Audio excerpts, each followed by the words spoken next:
going on, everybody? Welcome back to another episode of the Viall Files Going Deeper edition. I am your host, Nick, joined by the household. We got Allie, Sierra, Leia, the love of my life, baby, mama, soon-to-be wife. Allie Joy is with us. And why are you naked? Because you said we're going deep tonight. Oh, my God. I don't know. I'm sorry, guys. Okay. We're already here. No, I'm going to be professional. Nat. Yeah, no. Nat, you're You right. got something to promote? Eyes up, Nat. Sorry. You got... It's a big day. As we would say in high school, see anything you like, speak up. Is anyone else really hot? All right, well, before we get to talking about Tyler's new hit show, I know you all are very much excited to tune in for Monica. We are excited to bring it to you. I don't want to give too much away, obviously. A lot of this episode was about, with Monica, we had a lot of strong opinions coming in. We wanted to give her an opportunity to explain herself. We didn't seem like we really had that opportunity on the reunion. A lot of unanswered questions. And then kind of like a la Tom and Tom's interview, it just it took off on a life of its own. And then Monica dropped some information that, well, again, don't want to spoil it, don't want to give it away, but we weren't even sure if we were going to keep it in the episode. It's important to note that we recorded this episode about a month ago with Monica. And then the information she did drop, we did verify multiple times that she was okay with us keeping it in. And therefore, we also did a quick update interview with her literally this morning to check in with her, which is at the very end of the interview. So when it's done, don't go away. The interview is not quite done yet. And we talk about Rihanna. We talk about this car. I mean, it's that's all I'm going to say. But seriously, why are you naked? We got to get views, Nick. We got to get views. I got a show coming out. We got to do whatever we can. I do respect the hustle. We're promoting it. Sex sells, and it's a big day. You really, I will say, Jesus Christ. You do sexy well. Try. And I say that friend to friend. I think you. even myself, sometimes, you try to do sexy guys and it doesn't land. It comes off cringy. It Douchey, comes off it's like trying too hard. yeah. But it's like you were made to fuck. You're going to make me blush, Nick. You were made to lay Make it you down. blush. I'm looking at your cock. With my fiance. I'm a very secure man, but you're really... Nick's view right now.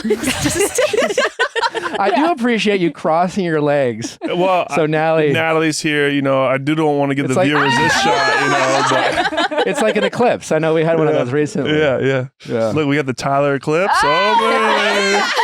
Jesus Christ. I did a lot of this on The Bachelorette. Did you? They put me in a kilt and they told us if you wear underwear underneath it becomes a skirt. Well, I didn't wear underwear then. So I had the kilt on and I would do the camera guy would be filming and I would just sit crisscross applesauce right in front of him. We'd be at the coffee table, have a guy's chat, and I would just put my foot on the table like this and it would just be full shot. And I got one black box. There should have been 4 other chances. Mm-hmm. So what you're saying is your dick is on ABC. Yeah, they got it. My dick's on. Wow. I was gonna say a Your lot dick's of on Fox, places. too. Okay. Yeah. But yeah, it's A lot of ladies listening to this episode right now being like, yeah. Where can I find those dailies? Google search. OnlyFans. This is a weird time to mention that you held our daughter last night. Yeah, with clothes He on. was clothed. Thank God. Jesus Christ. He was clothed. She was, you said you've only held 3 I babies. probably have 3 babies in my life. He was a little nervous at first. It was an honor. But it is a true honor to be able to hold someone's baby because that is a life that means so much to you guys, and you guys were able to let me hold your baby. True honor. Very thankful, very grateful, but very, very scary. Yep. You did a good job. Yeah. Thank you. And you eased in. I have to coddle and make sure that life is good. Can't drop the baby. Yep. And I have a known history for fumbling the football in college. That's why You did. I didn't work out in the NFL. Glad that you're telling them this now and not. Yeah, last no, night. he said it. He said You it. did. He said it. I But forewarned he was them, sitting- and there was just He was sitting, so I felt comfortable. And Mhm. she warmed up to you. She ended up kind of falling asleep in And your arms. and then threw up on me. You do have a new show coming out. I do. I'm very excited for it. I'm excited. It's Going Home with Tyler Cameron comes out April 18th on Prime Video. This show has been a true labor of love. It's been 4 years in the making to get to this point. Has it really? Yeah, it's been kind of the main reason why I never really wanted to do any other like big reality show where you're the lead, because I wanted this. I always believe bet on yourself. And Hell yeah. this was my thought. This is my idea. And I love construction. And people are like, what are you going to do next? I was like, well, I want to do this. Some things that happened that pushed us back, we could never predict. And, my mom's passing happened the day before we're supposed to shoot our sizzle reel. I'm sorry to hear that. And so like that delays us. And then 2 weeks later, COVID happens and the world shuts down. And so it was just all these things that kept pushing and pushing and pushing to finally be here to be able to release his show next week, April 18th, is just like one of the biggest things I'm most proud of. Like all this work is finally coming to fruition and we're making it happen. Oh, so your mom knew about the show? Yeah, she was supposed to be my partner in the show. Like she was supposed to be like my real estate agent, my lead woman to help me find projects, jobs, all that stuff. And she was kind of already doing that for me then, and like the sad part is like a week before my mom passed, my dad paid off the house. And this is my childhood home. Like when the first house they ever bought together was this house. And that's what I was born and brought to. Mm-hmm. And he paid off the house, said this house is yours free and clear. And then we're supposed to go shoot the sizzle reel. And then the whole backstory of the show was I was going to renovate this house, surprise her, give her the keys. And that was that. Oh. So that was like a very bittersweet moment, to renovate that house. And you see like that storyline carries throughout the whole show of what we go through and what it takes to do that. But now it's just a place that we're so proud of and is near and dear to our hearts. And we definitely honored our mom throughout many ways in that house. And it's our home forever.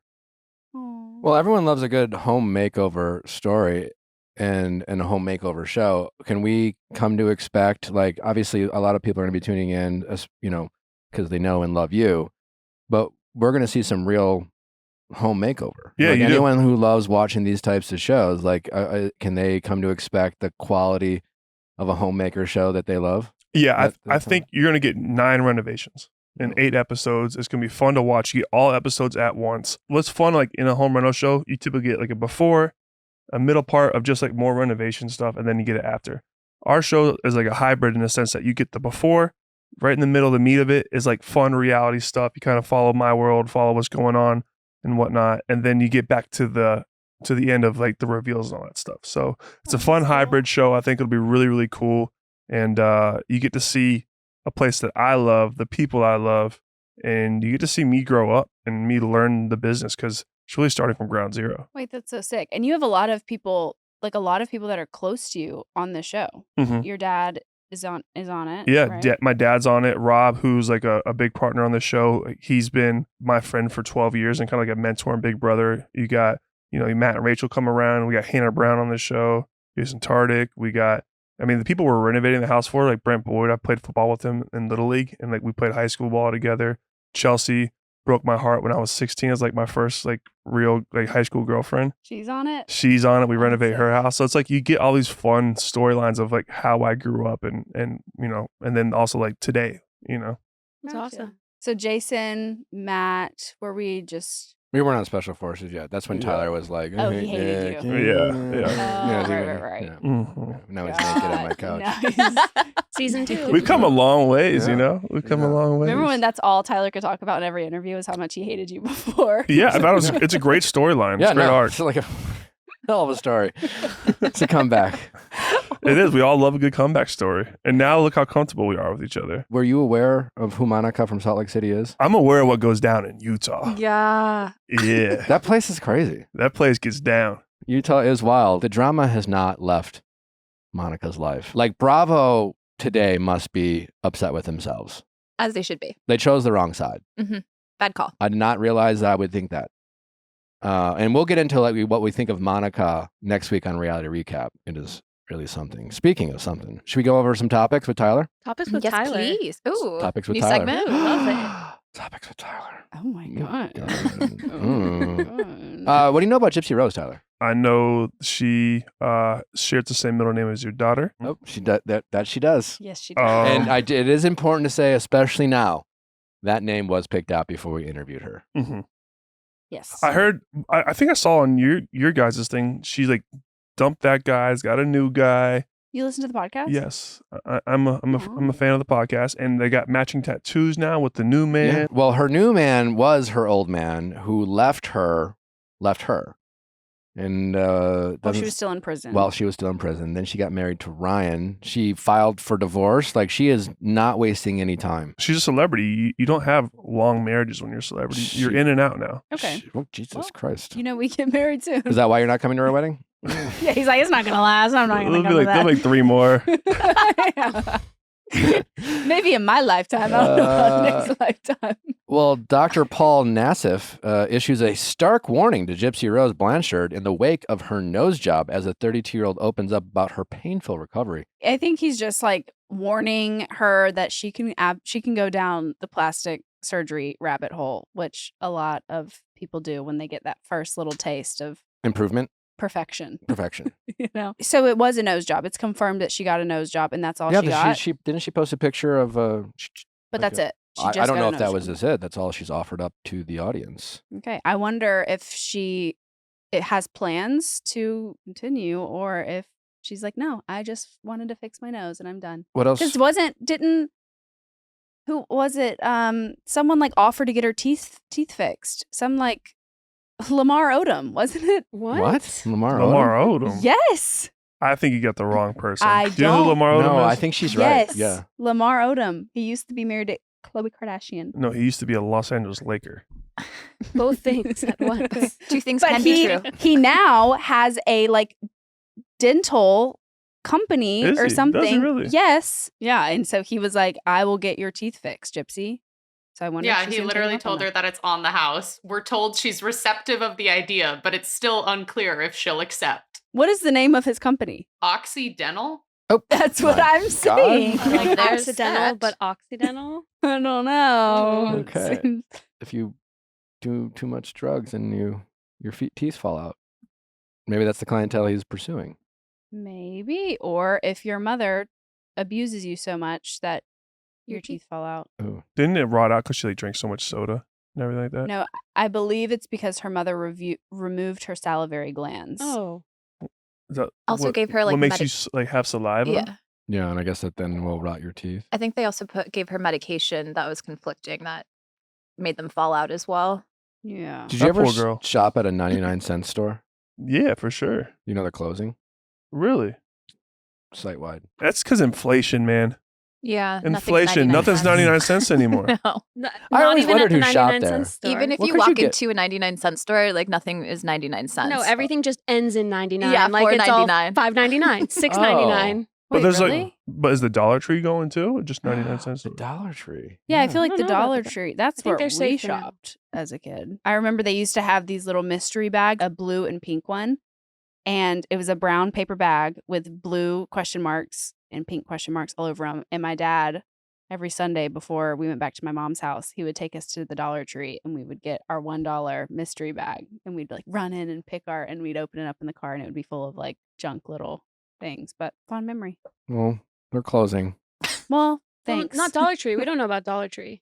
99 cents. stores 99 closing. cents is closing. Your childhood. Well, that's a scam. Everything ends in 99 cents. That's like a letdown when you Is go that in there. true? That's how it evolved. Like Yeah. that. I mean, I live right next to one, so I do shop there occasionally when I need something. And yeah, nothing I've seen is actually 99 cents. It Seems used to misleading. be. It used to be maybe, but not anymore. And then in the last Maybe. like 5-7 years, they were like 99 cents and up store. Yeah, and everything is also like you buy a bag of chips and there are like 5 of them in there, and it's like, oh, this is why. Do you want to put your clothes on now? You guys want me to put my clothes on? Yeah, you must. All right. All right. Oh my god. Oh my god, thank God. Wait, this is such a cute outfit. It's kind of giving Nick. Thank you. Like, well, not if he had cowboy boots on, it would be really giving you, but I like the new cowboy boot Nick thing Right? going on here. Thanks. All You've thanks to been doing Natalie. a good job dressing Nick. thank you Thank so you. much. Yeah, you But need a it's- lady to dress you. I had to hire a damn stylist. See? I used to. Then I have Natalie. It's a lot cheaper. Yeah. Well, now that you have clothes on. I don't know if it is actually. Okay. Okay. Yeah, there is an argument to be made. Yeah. There is an argument to be made. Your love life. Yeah, love life is good. I think this past year has been probably the biggest transformation of my life and the meaning of growing up and what do I really want from my life? I know after doing this show and renovating these 9 houses, I want to continue that business. I want to continue putting big things on my plate and create this larger responsibility for myself. But it also made me realize that I need someone who's going to be down to embark on this journey with me, and not someone that I'm just kind of, which I always felt like I was like just chasing something that glittered before. And it was like always like an Instagram model or this girl or that girl. And it was never something that like really like fed to what I believe. It was always like feeding to what they believe. You know what I mean? And I think now it's like I'm back home. I'm trying to find someone that's just normal, good, regular, like down to earth. Maybe girl. someone who's like not afraid to get down and dirty. That too. Yeah. That too. Like someone who's already put in some sweat equity with me. Sweat equity. Sweat equity. Right. Speaking of sweat equity, your OnlyFans. A lot of sweat, not a lot of equity. Oh boy, you're not making a lot of money. I made Not a lot it. of I made it subscribers. free. I made it free. That was nice. That was our team. We decided we want to do this, but we think the best way to do it is to make it free because we It's want generous of you. That was Yes. very, yeah. because we want. It's really just it was an April Fool's joke to get publicity for the show. How many people subscribed? I think we had like 6,000-7,000 people subscribe. Well, I did. I also did. That was- I was gonna say, it was for yeah, research for purposes. research. I thought I saw like a Viall credit was me. card. I was nervous. Yeah. Credit card, yeah. No, I got nervous. No, it said put like your name and your email, and I was like, oh no, if he sees this, he's gonna have a lot of questions. There's a couple at viallfiles.com. That was me. Leah. All working, using the work email. If you ever like do it, I would be interested in how much you make. Yeah, I I don't know. feel like you could do very well. I want to be a high school football coach one day. Like I want to have a bunch of kids. Oh. I don't think I'll get hired, one, as a high school football coach if I have that, and two, I don't want to put my kids through that either. Like look at yours. I mean, there's enough's enough on Instagram. It'll you live know? out there Yeah. forever. Yeah. Whatever's put on the internet, don't they say? Oh Mhm. yeah. Never leaves Like, the internet. The Burt Reynolds shoot we did to make that bear rug shoot, like I find that to be tasteful. It's like honoring one, he's a Jupiter legend. Like he lived there for like his last 30 years. We have Burt Reynolds Amphitheater, Burt Reynolds Park, all these things in Jupiter named after him because he was such a big impact to our community. So I was like, and I've always wanted to shoot that photo to honor him in a sense. Yeah, there's elegant naked, and then there's raunchy naked. Mm-hmm. Yeah, and you do. So that's the elegant. first elegant thing I've done. Everything else I think leans Everything the else other been a little way. raunchy. Yeah. Not filmed. Yeah. I think it's important to point out, because I don't know if everyone knows this, but like even your show, like this is what you have done. You know, Mhm. you are in the home reconstruction business. You are in the construction business. It's not some sort of gag. It's not like you became an influencer and became a celebrity and decided you wanted to do this and now you're doing it. This is like, it's in your DNA. Like you said, your dad always did this. And I feel like a lot of people know that, but I don't know if everyone knows that. And I feel like I think it's important for people to know because I think it gives your show the legitimacy that people are looking for when Mhm. they're at, because like I said, this isn't just get to see Tyler Cameron look hot, which you do get to see that. Mm-hmm. But this is also like for all the people who do love to turn on the TV and like a great easy Saturday afternoon watch or whatever, and just watch the remodel, the glow up, you know, like what people can do to their homes and things like that. Ideas like they're going to be able to see all that. Yeah, no, I mean, even before The Bachelorette, I was like probably 3/4 of the way done my first ever spec home, like a home that we were going to build on speculation that we're going to sell it. Then The Bachelorette came, and I was like, all right, Pops, I'm done working for $200 a week. You can have that, you know? So it's been in my blood, but like, honestly, like that was my first time ever really diving into that world. So then you removed me from the world for like 4 years, and then COVID kind of brought me back into it. But this is really, you see me at ground zero, diving in, learning. And like, what I love about the show is I wanted it to be honest and true in the sense that like, I'm going to fuck up and you're going to see me mess up and you're going to grow and learn from my mistakes as well. So you see from episode 1 to 8, how much I grow through it and get better at what I'm doing. It's awesome. Yeah, it'll be cool. It'll be cool. You want kids, yeah? Yeah, I want a lot of kids. A lot of kids. Yeah. What is a lot? I want like 5. I need like a basketball team. I need people to be like, oh shit, the Camerons are here again. And you're 30? 31. 31. When what's the Tyler Cameron ideal age for fatherhood? I would say they always like, I want to get my ducks in a row, you know, but they say that you'll do that the rest of your life. Mhm. and you'll never have a kid. I say like when I'm 35 would be amazing. But I don't know. I think it just depends on how everything goes. I'm working my ass off right now. If it happens, it happens. Did it change after holding River?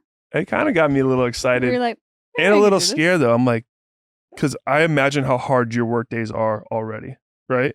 And then I imagine throwing that into the picture. I'm just like, that's so much. I think more. hard is the wrong word. I mean, we are very busy. Like, we definitely don't have free time. But like, hard, it's it's not an unpleasant experience. No, I'm not talking about the baby. I'm talking about prior to. Oh, prior. Yeah, like you have a lot going on to begin Yeah, with, and then you throw that into the mix. It's just like, where does it fit in? You know? It just does. Yeah.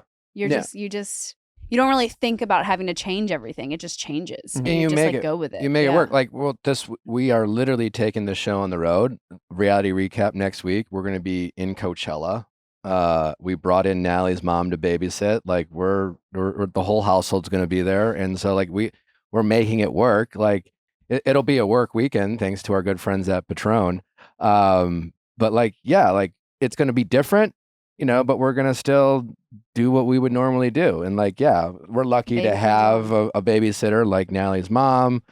You just kind of figure it out, and Mhm. so life doesn't have to change. I mean, everyone's situation's different. And again, Nally and I are very lucky and privileged to have family and the means to have help. But if you're able to do that, you kind of figure it out and adjust.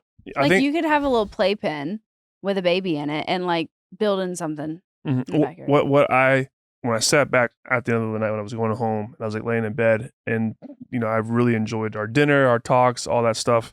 But what I thought was like the coolest takeaway of it is like, and my dad always talked about was his favorite part of like having kids and growing up is like you guys are like a team and a family now. Like, the only thing that matters is everything that happens within that house. Oh yeah.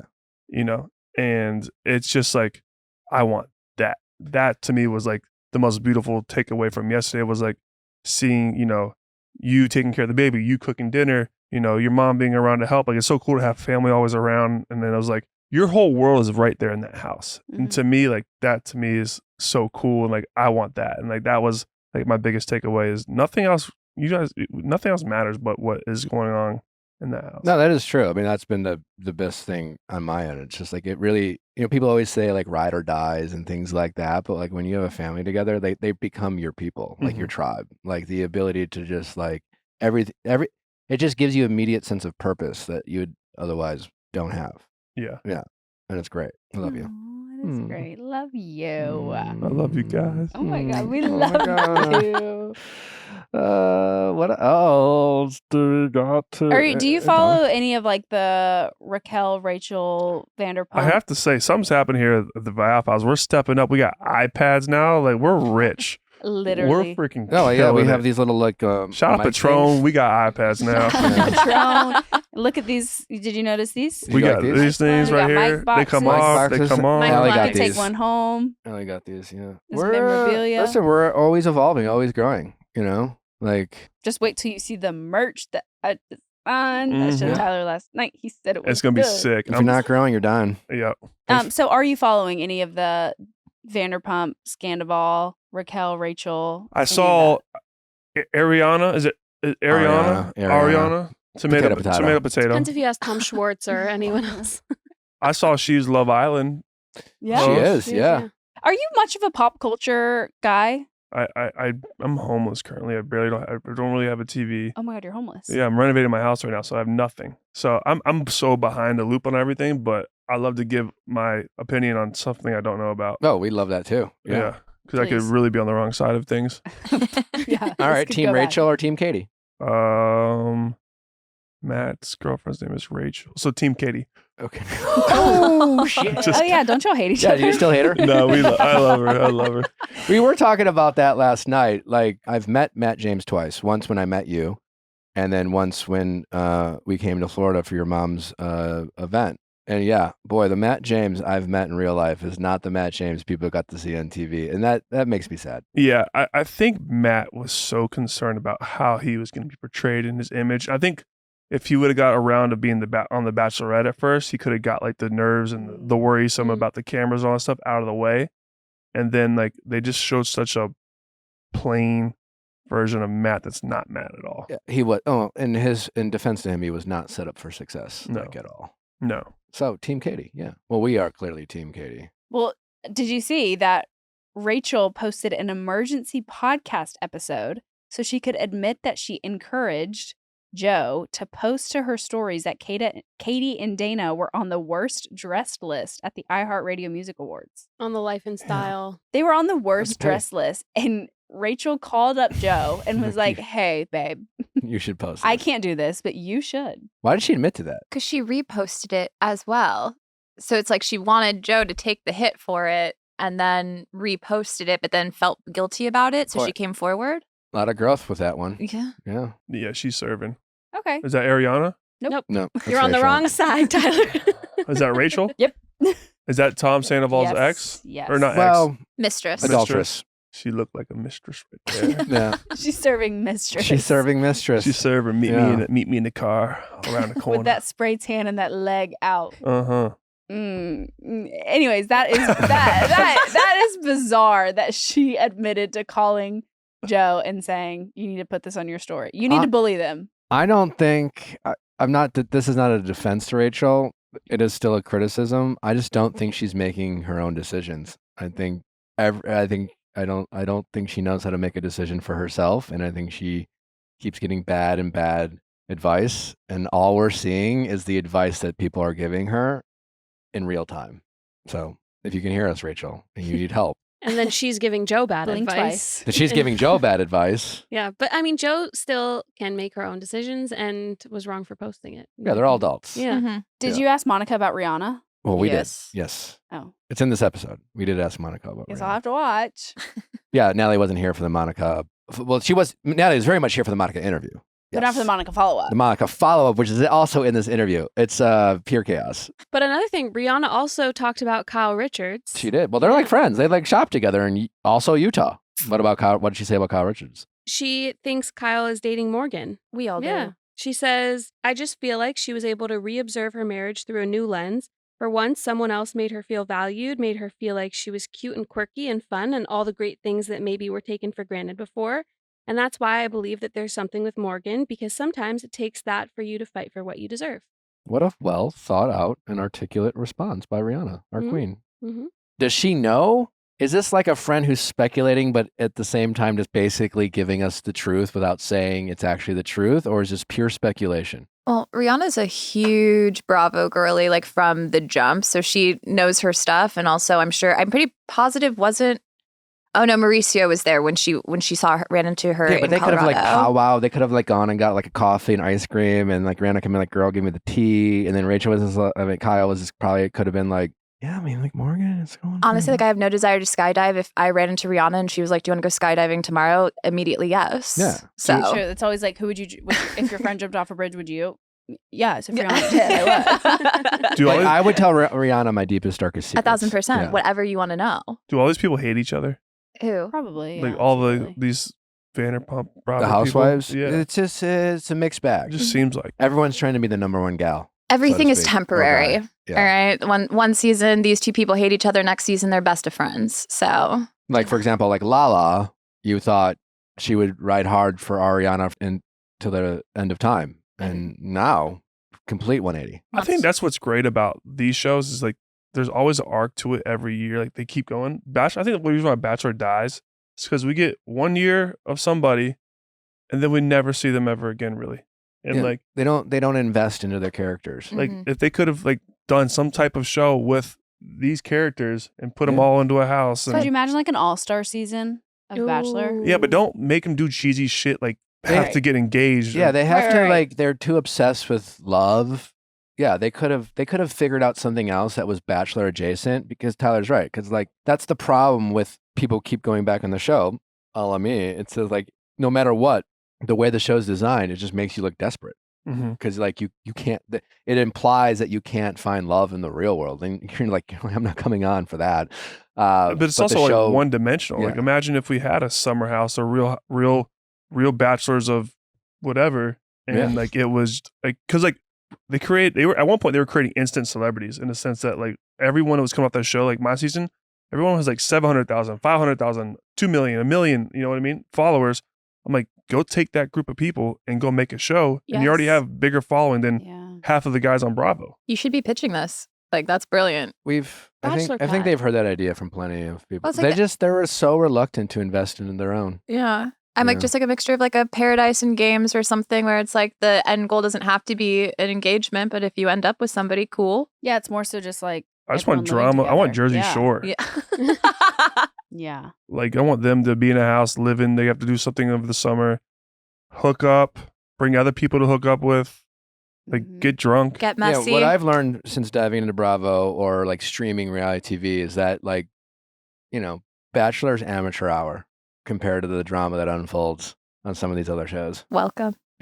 It's really good. Did you Great. watch JoJo's music video? I did. What did you think?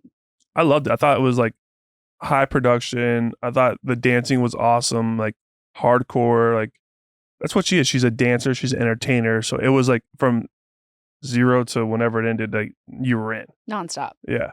Yeah, it was so good. I think I'm proud of her. No, of course, we all are. I think her humping the girl definitely gave me like, whoa, okay, wasn't ready for that. But A lot of people she pulled it off. were alarmed by it for sure. But I think it's like it became a huge moment that people talked about. Mhm. Exactly. If you she was trending on the charts before the song even came out. Insane. And then I think a couple days ago it had like 9 million like views on YouTube. She seems, Yeah. I mean, It was like 1 million in 6 hours. like that's why she endeared herself to me, just because she's JoJo Siwa, but she is in her own way incredibly normal and down to earth with like a good head on her shoulders. And Truly. you just don't really expect that from someone like her. She's quirky for sure, but like at her core, she's like a real friend and a real genuine person. And just also like a businesswoman. Oh Like, my She God. does I- everything. Yeah. You know what I took from this? I felt like she was the prom queen because she got a lot of hate. Oh yeah. Yeah. Still getting it. She was the prom queen, and all the ugly bitches were the ones making the videos, like hating on her. Mhm. Yep. Like I just, Because they were mad they didn't get prom queen. yeah, exactly. Yeah. And like she's the one getting the light, and it was like people who are big stars, like talking shit that Oh, yeah, claim we- to be her friends, and I'm just like, y'all. And that's kind of why I stay away from all this stuff. Like that's why I love Jupiter, Florida, because it's just me and my people who don't care about this stuff, and like I see like what JoJo has to go through. I want no part of that. Critique me about where I put the hammer to the nail. Not Which hammer? my little one. Oh. Oh my It's for finish God. nailing. Oh my Well, God. on that note, I think we got to say goodbye to Tyler and hello to Monica. I know that people have been waiting for that, but Tyler, I just want to say congratulations on your show, man. I'm excited to see it. I know it's going to be great, and make sure you go check out Going Home with Tyler on Amazon Prime, coming out April 18th. It's now easier than you ever thought. Yeah. Okay. You too. Is that your tagline? You too Utah. can go home with Tyler Cameron. Yeah. And On Prime Video, April 18th, all 8 episodes drop. you can go home with Tyler Cameron. You can wake up with Tyler Cameron. You can watch Tyler Cameron in the middle of the night. Literally on demand, Tyler Cameron. Take April him into the 18th. shower. Yeah, take him in the your shower, living room, yo. bedroom, Wherever you want, under Where your would you covers. prefer to be watched? Yeah. Next to you. Not you, but like the people who are in Christ, Tyler. God damn. Goddamn. next to the viewers. Wait, why not next to me? Well, as Fucking long ugly. as Nick's in the middle. All right, now we're talking. We're sex positive. All right. Well, it's time to say goodbye to Tyler Goodbye. Goodbye. and hello to Monica. It's time to start reversing aging. We're officially living in a sci-fi movie. Thanks to OneSkin, because they are reversing aging. Can you believe it? It's hard to believe. It's actually true. Thanks to OneSkin's incredible OS1 peptide, they are now taking away wrinkles. It's incredible. Their products make it so easy to keep your skin healthy while looking and feeling your best. It's no complicated routine, no multiple step protocols, just simple, scientifically validated solutions. There's nothing like the feeling of being confident in your own skin. That's why we got to tell you all about OneSkin. The secret is OneSkin's proprietary OS1 peptide. It's the first ingredient proven to switch off the aging cells that cause lines, wrinkles, and thinning skin. And they've got several studies to back it up. I've been using their products for a while now, and I'm hooked. Also, so is Nick. Obviously, look at him. But Don't just take my word for it. OneSkin has over 4,000 5-star reviews and were recognized by Fast Company as one of the most innovative brands in 2024. OneSkin is the world's first longevity company by focusing on the cellular aspect of aging. OneSkin keeps your skin looking and acting younger for longer. Get started today with 15% off using code VIALL at oneskin.co. That's 15% off oneskin.co with code VIALL. After you purchase, they'll ask them where you heard about them. Please support the show and tell them we sent you. Base. Oh, hey, travel people. There are few things that I am obsessed with. That's not true. There's a lot of things that I'm obsessed I'm with. obsessed with you. Thank you very much. But one thing that I am obsessed with is the Weekender bag from Baze. I don't know. You obviously haven't tried it because I hog it every time we go on a trip, but maybe we'll get you one. Yeah. It is so spacious. There's so much room. There's like a compartment at the bottom that you can put all your shoes. It literally fits so much, and it's a carry-on bag, which is so easy. But I am the biggest overpacker ever. So having the Weekend bag and it fitting so much, chef's kiss. It was created by Shay Mitchell. Obviously, love her, would die for her. She's amazing. She makes sleek, affordable bags, luggage, and accessories designed to help you travel effortlessly while still looking fashionable, because that is so important. You know how many people meet the love of their lives in airports? Not us, but a lot of people do. Okay. And it's because they look fashionable and cute and inviting. Their luggage comes in multiple sizes and colors. For shorter trips, the Weekender bag is super functional. Every piece is made to look better with miles, so you don't have to worry about it in cargo or overhead. Base has over 30,000 5-star reviews. Right now, Base is offering our listeners 15% off your first purchase by visiting basetravel.com/VIALL. Go to basetravel.com/VIALL for 15% off your first purchase. That's BEIS travel.com/VIALL. All right, Gotta are we be ready? careful. Mm-hmm. Yeah. Okay. I mean, are we? I don't know. Are I'm you? Well, nervous. We're Are ready, you? Monica. If you want to, Yeah, I if you bet need you to are. tighten them on the sides, Oh, you can. let me see. If they're a little, like, I'm not really sure where this will go. Oh, yeah, You that's got it? better. Yeah. Thank You know? you. I know, because you hate me. Do you have exclusives for us? Are you going to tell us stuff that you've never said ever before? Looks like yes. Better. Ooh. Better. Andy's like, don't you fucking dare. No. Andy, shut the fuck up or get out. You're welcome to leave, Andy. Well, actually, I do. And have who? a- And Andy, when I would this apologize. Who air? are you? A friend? Or are you? He's my best friend, but he does like my makeup and everything too. Okay, so your emotional support system. Emotional as well. support glam, yeah. Is he also Reality VonTease? But I have to tell you, no, he's not. Okay. Look at him. He's like, no, I had nothing to do with that shit. But he's a huge, huge fan of you. Oh. We love. He loves Nick's like, you. sorry, I told you to get the fuck out. No. Well, if you silence her, you know, Or he's silent. silenced, or Yeah. So he was sending you the TikToks. Yeah. Of us Yeah. talking about you? Yeah. Okay. Oh, And he was Andy. like, you have to go on Nick. You have to go on Nick. He was very pro you guys. He loves you guys. Okay, good. Yeah. you know, if you can get through the When will gauntlet, this- Yeah. When will this air? we'll see how this goes. It might not Oh. air. That's what he it's said. always possible. He said depends on what you spill, bitch. Yeah. Yep. That's exactly what he said. We are blessed to have some options. Yeah. And so, you know, we'll see how it goes. We'll You see. know, programming and all, like we're running a real operation here. you Right, know. no, you guys are legit. It's legit. But Yeah. very soon, Monica. Very Yeah. soon. Because I know you'll probably do 80 other podcasts after this. No, you want to know why? Because I'm deciding on if I should tell you guys stuff or not. So that's why I was like, when will it air? Will I have time? I don't know. You should just tell us. Yeah. We'll see. No, it won't. It won't We'll come see out how tomorrow. mean he is to me. I'm not mean. I was definitely mean to you. We covered. To be clear. Yeah. He's like, yes. Yeah. I think you secretly love Monica. No way. No, He hates me. listen, as a fan of the show, Yeah. I appreciate the entertainment. Yeah. Well, by the way, welcome, Monica. Oh, thank you. Welcome to the Viall Files. I'm so happy to be here. Are you? I'm terrified. Are you? For real. Okay. No, I'm kidding. I want you to feel comfortable. I feel comfortable. Yeah. It's a little bit like reunion PTSD. Oh coming. no. Yeah. But I will say I've actually never heard anything you've said about me. I've been really good about not watching. I've only seen like You haven't heard. No, I What- really don't I know what thought- just what Whitney like We're already into I don't know what to believe with you, Monica. No, I No, oh my God.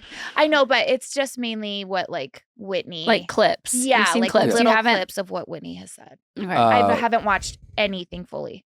I don't remember exactly what I said. Okay. We were very hard on you. Okay. Very. It's better that I don't know. Probably. Yeah. Well, I mean, we can play back to. No, I was kidding. Shit. Listen, we, Roll 'em back. Roll the tapes. So my goal of this conversation is to really kind of find out what you're all about. Yeah. I think there are a lot of questions. I think there's a lot. I mean, you have a ton of critics. You have a ton of fans. I'm a critic. Yes. I've heard. Yeah. And I'm really just kind of curious, if I would love to see if we could, through these conversations, figure out what really are you all about and what should we think about you, the person? Because there's, when we cover this show, as we try to remind our audience every time we're talking about Salt Lake City Housewives or Vanderpump or Bachelor or Love is Blind, we don't know these people. Yeah. You play a character that we talk about. Now, granted, we get the opportunity to meet these people over time, but until I get to meet someone in person, I acknowledge that there is an edit. I acknowledge that things can be shown out of context. Yeah, for sure. I'm also a big critic of reality TV characters who conveniently blame the edit or blame producers every time they don't look good. So I don't think it's an excuse every time something doesn't go their way, but I'm always willing to be well, I don't know if I can know these people. Yeah. And so I'm hoping that after we're done here, people will have hopefully a more well-rounded opinion about who you are and, what you actually stand for. I mean, I hope so too. I definitely don't think I'm going to convince everybody, but if I could get you to at least be a little more open-minded to the whole situation, that's all I care about, honestly. So are you aware of any of my criticism? No. None. I swear to you. Oh, okay. I just a couple Thou clips profess of too much, or what is that? Whitney's. What's the saying? No. Thou doth protest. You want to know why? I didn't want to watch your shit because we were harsh. Yeah, I really liked you. I've liked you since The Bachelor. So I'm I don't want to watch what he's saying about me because I've loved him for so long that I'm it's going to hurt my feelings. What they has always been? say don't meet your hero. What has been the? I doubt I'm your hero. You know what I mean? Though there's some Yeah, truth to that, sure. meeting people that or knowing what they say about you, because then it's oh fuck, Well, it was never personal, just Okay. It may be after this. After this, that's fair. We'll Because see. then we've met. You Then we know, met. that's fair. What has been your toughest criticism that you have seen that you are aware of?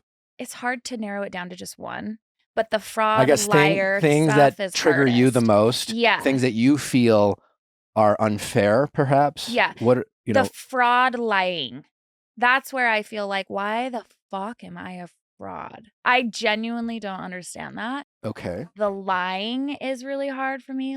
You don't think you've lied at all I don't mean in life. I mean, yeah, I'm no, I've I mean, definitely as it- lied about as stuff it in my life. refers I had an affair. with Yeah, my- I lied As it about relates that. to yeah, this- I'm You're no, I've definitely been. But on this show, when people are you lie about everything, I'm what the fuck did I lie about? No, at times you've been remarkably honest, but sometimes people can be manipulative by being Mhm. incredibly honest in some ways and then very deceiving in others. Okay, give You know me what an I'm saying? example. Like in life, or are you No, talking about you? on the show, because I really am. I'm okay, when people will comment on whatever and be you're a liar, and I'm give me an example, Let me tell you. Okay, I'll tell you what some of were my biggest criticisms. please.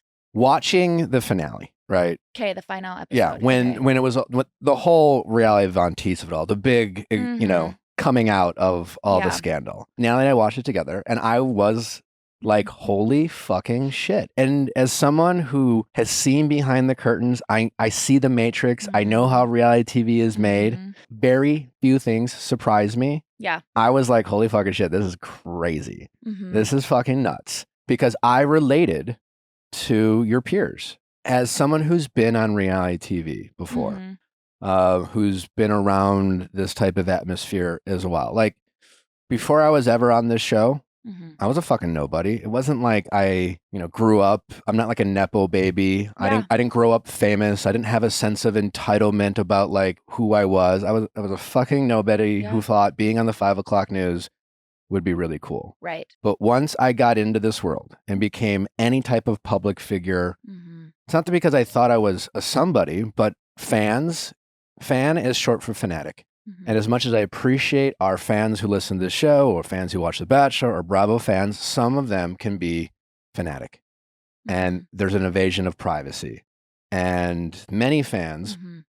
treat, especially reality TV stars, you Yeah. know, people love to hate watch. They love to Yes. snark and shit. We do that on this show, you know, so I Mhm. totally get it. But there's a sense of like, we're not really people, you know, Mhm. we are characters, we're these entities. And then there's this assumption of lack of privacy, you know, well, Yeah. this is what you signed up for, et cetera, et cetera. And so you really, once you're in this type of world, you choose your friends very carefully. You know, you don't give people second chances who kind of pretend to be one thing, present themselves in one thing and are another.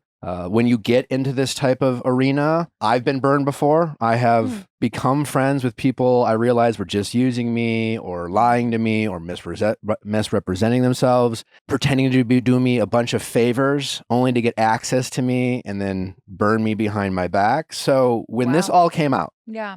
it felt all like that.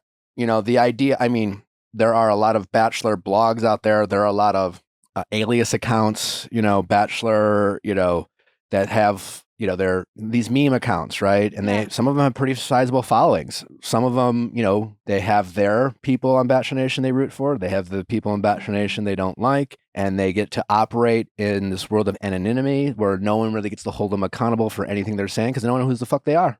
Yeah. They just say whatever the fuck they want, you know, Yeah. and they're throwing fucking grenades. They don't think, you know, that we're entitled to any type of privacy. They're, you know, some fan on Reddit will say some bullshit. They'll take it and then, you know, blast it all over the internet and Mhm. start creating rumors and you know, and that fucks with our mental health. That it's ruined our days. Nally's had to deal with shit like Yeah. that. So when we watched that, it would have been as if one of these fucking accounts who have trolled us, who have, you know, platform lies and things like that. It was like, that would be like us finding out that it would be like if I hired someone, you know, and they are in the household and they are working on my show and the people, you know, this is a family operation. Well, I definitely didn't work for any of those women.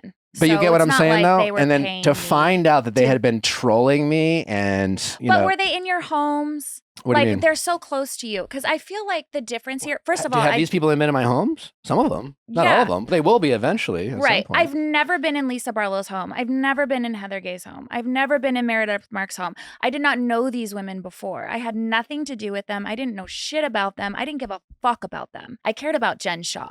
Okay. That's the person that I knew. That's the person whose home I was in. That's the person that was supposed to be giving me a check. You know, it's very, very different. I think that the women were very good at making it about them. And it had nothing to do with them. I didn't give a fuck about them. I did not care. So to be like, oh my God, I don't feel safe. I don't feel safe. Oh my God. Like, bitch, I didn't care about you. This was about Jen. So I don't know why you're taking it so personal. I hear you. I want you to know I hear everything that you're saying and it's completely valid.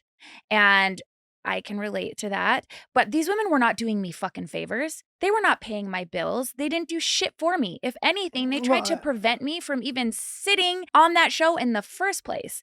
So it wasn't like, oh, you're using us to get to where you're at. No, bitch, you tried to stop me from the jump to get where I'm at. So it wasn't like I took advantage of them. It wasn't like I was using them. It wasn't like they were giving me anything to springboard off of. I owe them nothing. Let's make that very clear. They did not do favors for me, you know, because you're saying these people did favors for me. They were in my life. They used me. Well, yeah, I guess know? I'm not necessarily speaking. I don't know. But so thank you for, Yeah. you know, shedding some light on that. And I'm not saying it's a perfect analogy of what's going on. I'm just trying to articulate the feeling I felt watching that show. Yeah. And, Which I said is and valid. my ability to relate to these women and whether they did you favors or anything. Yeah, they're not producers of their show. They didn't, you know, it You sounds think like they cast me? Of course not. No. I'm just simply saying, you know, even Whitney, she seemed like watching the show, like there were, you know, she was like, there was that scene where she's like, hey, I'm actually vibing with you. You seem cool. It's like she seemed to like want to become friends with you. But I was not her friend before. So it's not like I had this deep, dark secret from before that it was like, you were her all along. Like, I didn't even know them. I had never met them, nothing. So why would I go on to this show and be like, oh, by the way, I'm Reality VonTease? Like, I would not just come out with that when I had made a pact with 5 other people that I would never say a word. I was going to take it to the grave, and I would never out them. I would never out me. Yeah, but it's like, do you understand why they would be upset? Whether you owe them anything. No. You don't. So you're surprised that they're upset. Yes. Why? Because they were the biggest fucking fans of that page. So Fair. for Okay, me, so I knew you're gonna say that. well, it's true. I'm not It's saying, so I'm not saying true. it's a lie. But have you ever heard of the phrase "keep your friends close and your enemies closer"? We were not friends before. It's just a phrase. I just have to reiterate that because they're acting like we were friends for so long. No. and like, You're not missing my point. Just hear me out here. Hear me out. I'm listening. Hear me out. I'm just saying. Once again, like, I can only relate to my experience. Mm-hmm.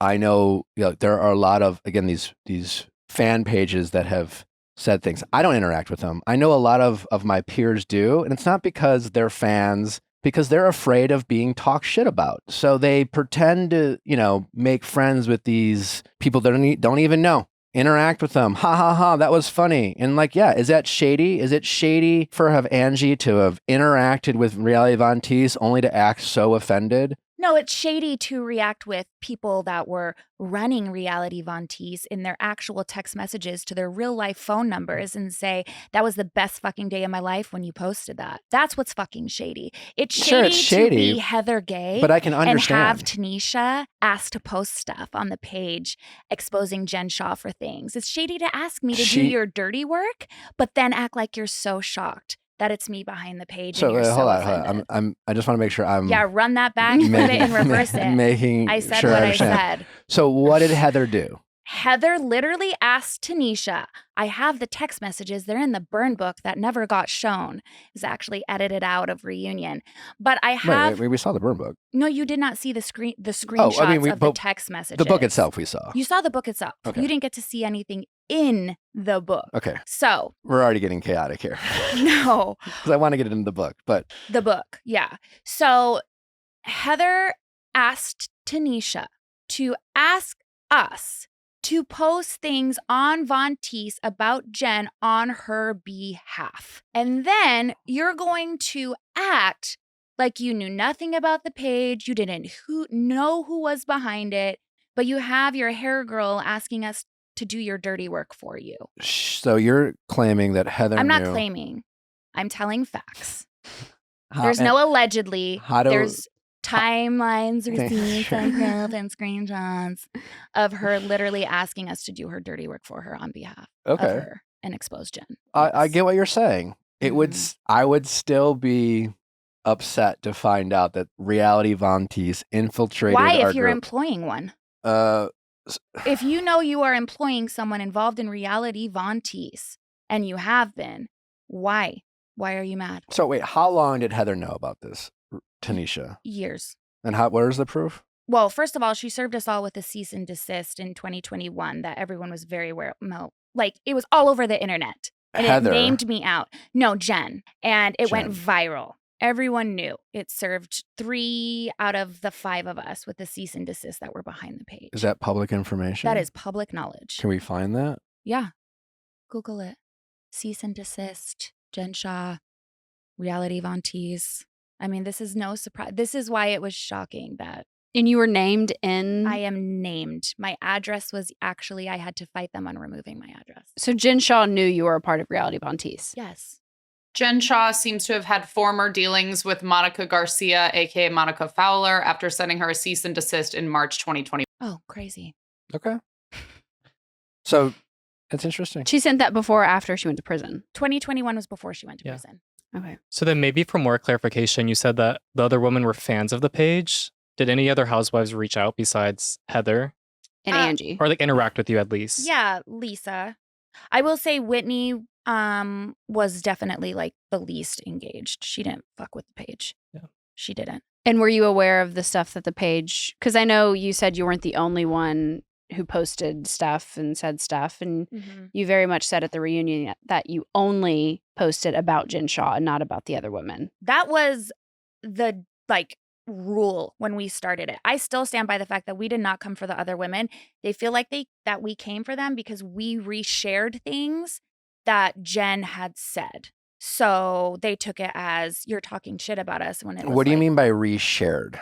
So Because like, I can only talk from my experience, but like if someone, these anonymous Bachelor accounts, if they were to reshare something, I don't think, oh, it's only a reshare, that are not talking shit. Like if they're posting trolling, negative, false things about me, whether it's a reshare or not, like I take, I think that the problem is that Heather made it seem like I myself was saying it instead of being like, well, clearly there's a difference. You didn't say these words. Like she still couldn't even hold Jen accountable for saying the words. She was more mad about me, the fact that I reshared. And I said this in Reunion. There's a whole clip on it where I'm like, we were just resharing to show how fucking awful she was to you guys. And she's like, well, thank you. And I'm like, you're welcome. I mean, there was a whole conversation about this, but don't paint it like you were talking shit on us. I didn't call you a size 23 manatee.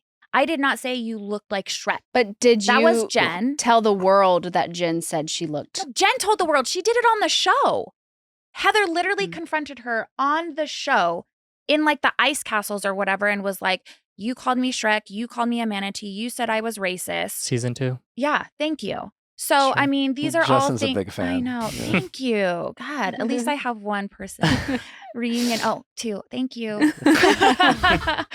But do you know what I'm saying? So these are all things that have been out there. This is nothing new. We didn't bring. Do you know what I mean? It was just. I mean, I will say that a public document stating that you are part of Reality VonTease yes, is legal public document. Yeah. not hard to find. No.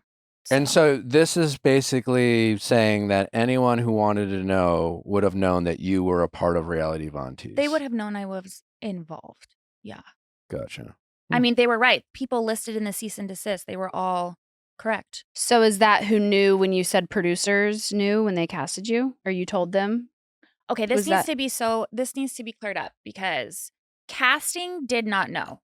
So the people that actually cast me, interviewed me, did all of that, they had no idea. Okay. When I got through the final steps, one of the final steps is production comes to your home. Mhm. They sit down with you and they have an interview with you.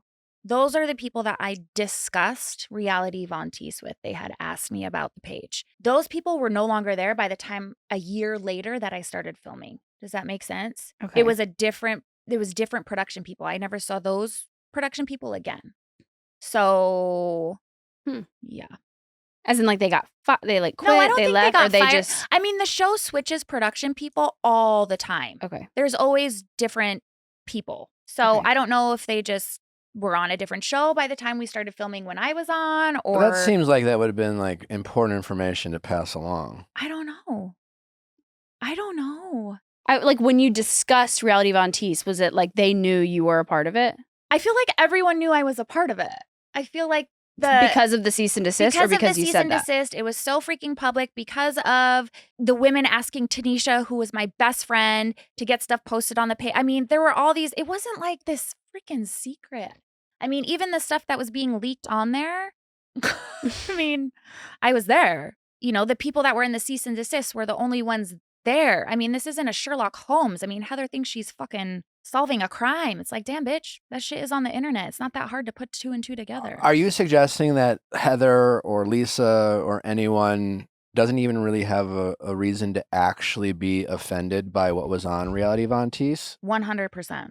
And I don't know what has been posted on this page, so I don't know what was said to I Yeah. guess, question that at all. But Yeah. so you're saying Reality VonTease never posted anything negative about those women? Aside from posting what Jen said about them, no. And when you say you guys reshare what Jen posted, like in what context was it? Because you're right. If all the page did was saying Jen Shah talk shit about Lisa Yeah. or Heather, Yeah. okay, That's Yeah. what it was. that's Honestly, it. There's and no I'm not other trolling. standing. No. Okay, why are you yelling at me? You guys want to know that? Okay. Jesus. You know what? This needs to be cleared up because everyone thinks I'm screaming and yelling all the time. That is how I talk. I'm Portuguese. I'm from Boston. I don't know. That is Fair we're enough, but nevertheless, passionate. there's an energy. I'm like, no. It's just like I get excited and I get passionate. Okay. trust. Thank you for I'm clearing not up. mad at all. Not only you're mad, I think just you're passionate. speak very. It's a Latina thing. Honestly, I really do believe that. Okay. We're loud. All right. You should come to like a family fucking wedding. Well, That shit's crazy, but okay. you'll think everyone's yelling, fighting. No, probably for sure. Yeah. No. But yeah, I don't know. I really did not think that they for a second would be so upset because they fucking loved that page so much. They loved that we were exposing Jen. They hated Jen just as much as we did. So, I mean, it's ridiculous, honestly. What are your thoughts about Lisa saying it's not the page, it's the deception? Fuck off, Lisa. Okay. Fuck off. Well. Are we really going to sit here and pretend like she doesn't feed blogs? She doesn't do the same shit. She's just better about it. You know, she keeps her hands more clean than I did. She will never own up to it like I did. I'm willing to believe that for sure. Yeah. Yeah. Yeah. I'm not a Lisa Barlow fan. Really? The character. I don't know her in person. So Well, I who do. knows? No, yeah, I too am not a understood. fan. Understood. But But she does come across as someone who's just I don't Yeah. I don't really know what to like. She is a very she comes across as someone who has a very carefully crafted yes. persona. Yes, she keeps her hands very You're- clean, and I'm very like, Yeah, you have Messy. more of a loud, messy, Yeah. crafted persona. mhm. I'm like, I did that shit. And she's Why like, did you want to become a housewife? This is such an easy answer. I needed the check, and I'm not ashamed to admit that. No shame Like, at all. But is that I- the only reason why? I mean, just to if feed I your had family? money, if I had money, like my castmates have money, Sure. I would not be on a fucking show. If I was rich, I just want money. I don't need the fame. I hear you on that, I don't but- need that. While I have been critical of you, Oh, you seem incredibly intelligent and more than capable to be successful in probably many things. Thanks. Shit, you can make a ton of money selling, and you seem like you'd be pretty good at sales. So, like, I don't think going on TV and being a housewife is the only way to feed your family. So, like, but are we really going to act like if not given the opportunity, I'm not going to take it? I feel like I'm not saying that. no, but, like, I know, but don't I'm just saying, say I needed the money. no, I did. I believe that, but That is a very fast way to speed track all that other shit. Do you know what I mean? In addition to wanting to make money, Yeah. why did you become a housewife? Because I don't think making money was. And my point is that wasn't the only I can reason. sit here 100% and be like, I was a fan. I love Bravo. I've loved Okay. Bravo. I grew up watching Bravo. I grew up idolizing Andy Cohen, idolizing all these Bravo celebrities, thinking that would be so incredible. That would be so amazing. That'd be so fun, you know? But that would really be the only reason. I think that just to experience it, even just for one season, was really fucking crazy and Okay. really freaking cool. But definitely not for fame. If anything, it would have been more as a fan to just go through that and experience it and to get a check. You didn't I wanna really be- don't do well with fame.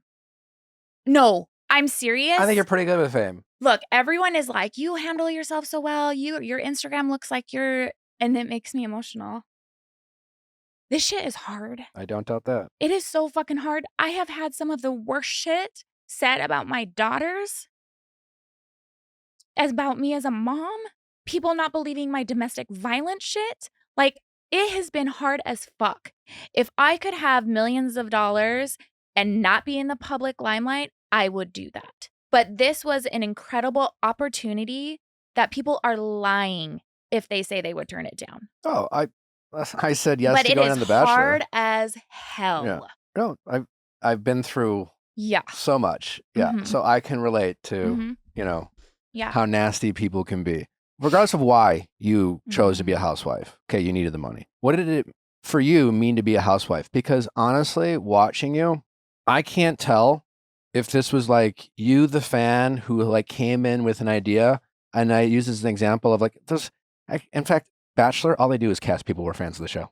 Like it's like every person who goes on now is just like they've Yeah. been a fan for 15 years. That's Yeah. not a crime. No. And then some people who go on these shows are able to be authentic and they're able to immerse themselves in Mhm. the world. And then some people they show up and they're just like, it's like clearly you're a fan. You're like you're performing. You're not actually immersing yourself. And watching you, knowing your background, it was like, is she performing with her mom? Is this a scene that they're doing? Or are these two people truly screaming at each other Mhm. and having this very toxic and very destructive relationship in front of the nation? Yeah. And honestly, it was very hard to tell which one it was because, man, boy, it's one thing to have your mom come on, but a willingness to show that relationship is something. Yeah. It's a choice.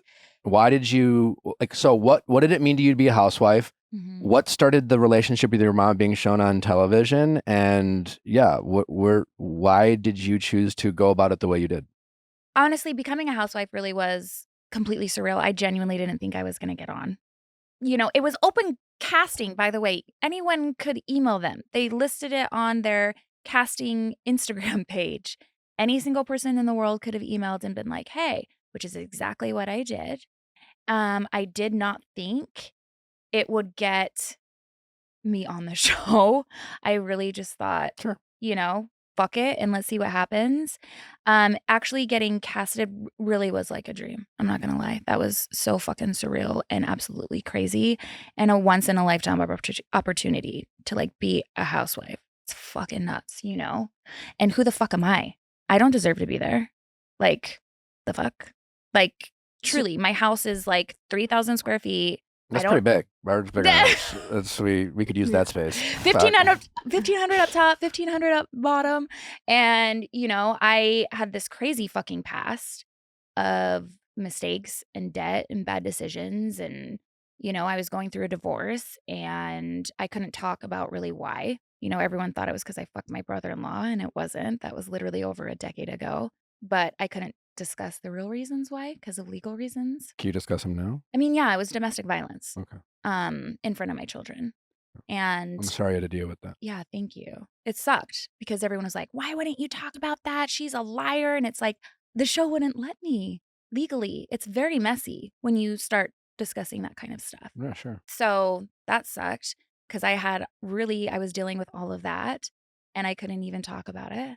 You know, I had no reason to be there. I really didn't. I almost feel like I was a fucking Hail Mary. Why do you Like- think they casted you? Because I was a fucking Hail Mary. I really feel like it was like, we don't have Jen Shah anymore. Season 3 wasn't the best. That's just being honest. And it was kind of like, fuck, throw that one in. Like, honestly, let's see what happens. What do we have to lose? I don't know. When you get casted, do they have? I know. I mean, we've seen producers meet with Bravo people Mhm. at lunch, and I'm like, I know that these shows, I know again how they're made, Yeah. you know, but there is some structure. There are some conversations about like, you know, what do you want your story to be? Mhm. What role are you playing? It's still authentic, you Yeah. know, interactions. But like when you got casted, was there conversations with you and producers about like what's going to be your character? Like what's your story? Like Mhm. what's your angle? Like were there conversations about that? I did not think for 1 second I would be like the villain ever. I did not see that coming. Well, no one. No, I did not see that. I think at very few people are like, all. "Hey, I'll do that shit." Yeah. I mean, I think some people are. It's actually an easier gig to be the villain. I'll be honest because Easier how? I can't imagine being Lisa and knowing Lisa, like really knowing who she is and having to be so fucking fake every day of my life and just act like I'm this good person and I'm so nice and I'm so rich and I just have to carry that fake facade all day, every day and get people to believe it. Whereas if you're the villain, it's like, fuck it. You can really be yourself and just, I mean, when I went on, I told them I'm going to be real. That's the only way I can do this is if like you see me with my fucking kids struggling, you see my tiny little house. I'm not going to rent a house to do this. You know, you see my I told them straight up, if you film me and my mom, you are going to see some shit. Like I told them that straight up and What made you be willing to film with your mom knowing that? So, okay, my mother and I, it's very ups and downs. At the time that started, we were up. And I was like, okay, we can film. We're going to be okay. We can do this. I have never experienced a down like that with my mom. Like my mom and I are done. We're done. I will never speak to her again. Currently. Yes. Yep. I actually have like the last time I saw my mom was not that long ago, maybe like a couple months. And I called the police on her. And I had like 3 cop cars, 8 cops at my house. Because like she wouldn't leave? She or wouldn't leave. She burst into my house. She was like recording me. I was in the bath. I mean, it was a mess. And I was like, you need to leave. She's like, I'm not leaving. I'm like, I'm going to call 911. She's like, then call 911. So I called 911 and that was it for me. It happened in front of my kids. My mom acts like she cares about her granddaughter. She doesn't give a fuck. She does this shit in front of them all the time. And after everything with the show, after how she acted on Twitter, it's so different when you actually are watching it versus living it. Because growing up, that was normal. That was normal. But then actually witnessing it and hearing everybody and getting all these messages from people, I'm like, this is really like fucking fucked up. And I'm done. And yeah, I will never. So in you fact, the last thing she said to me was, you no longer have a mother and I no longer have a daughter.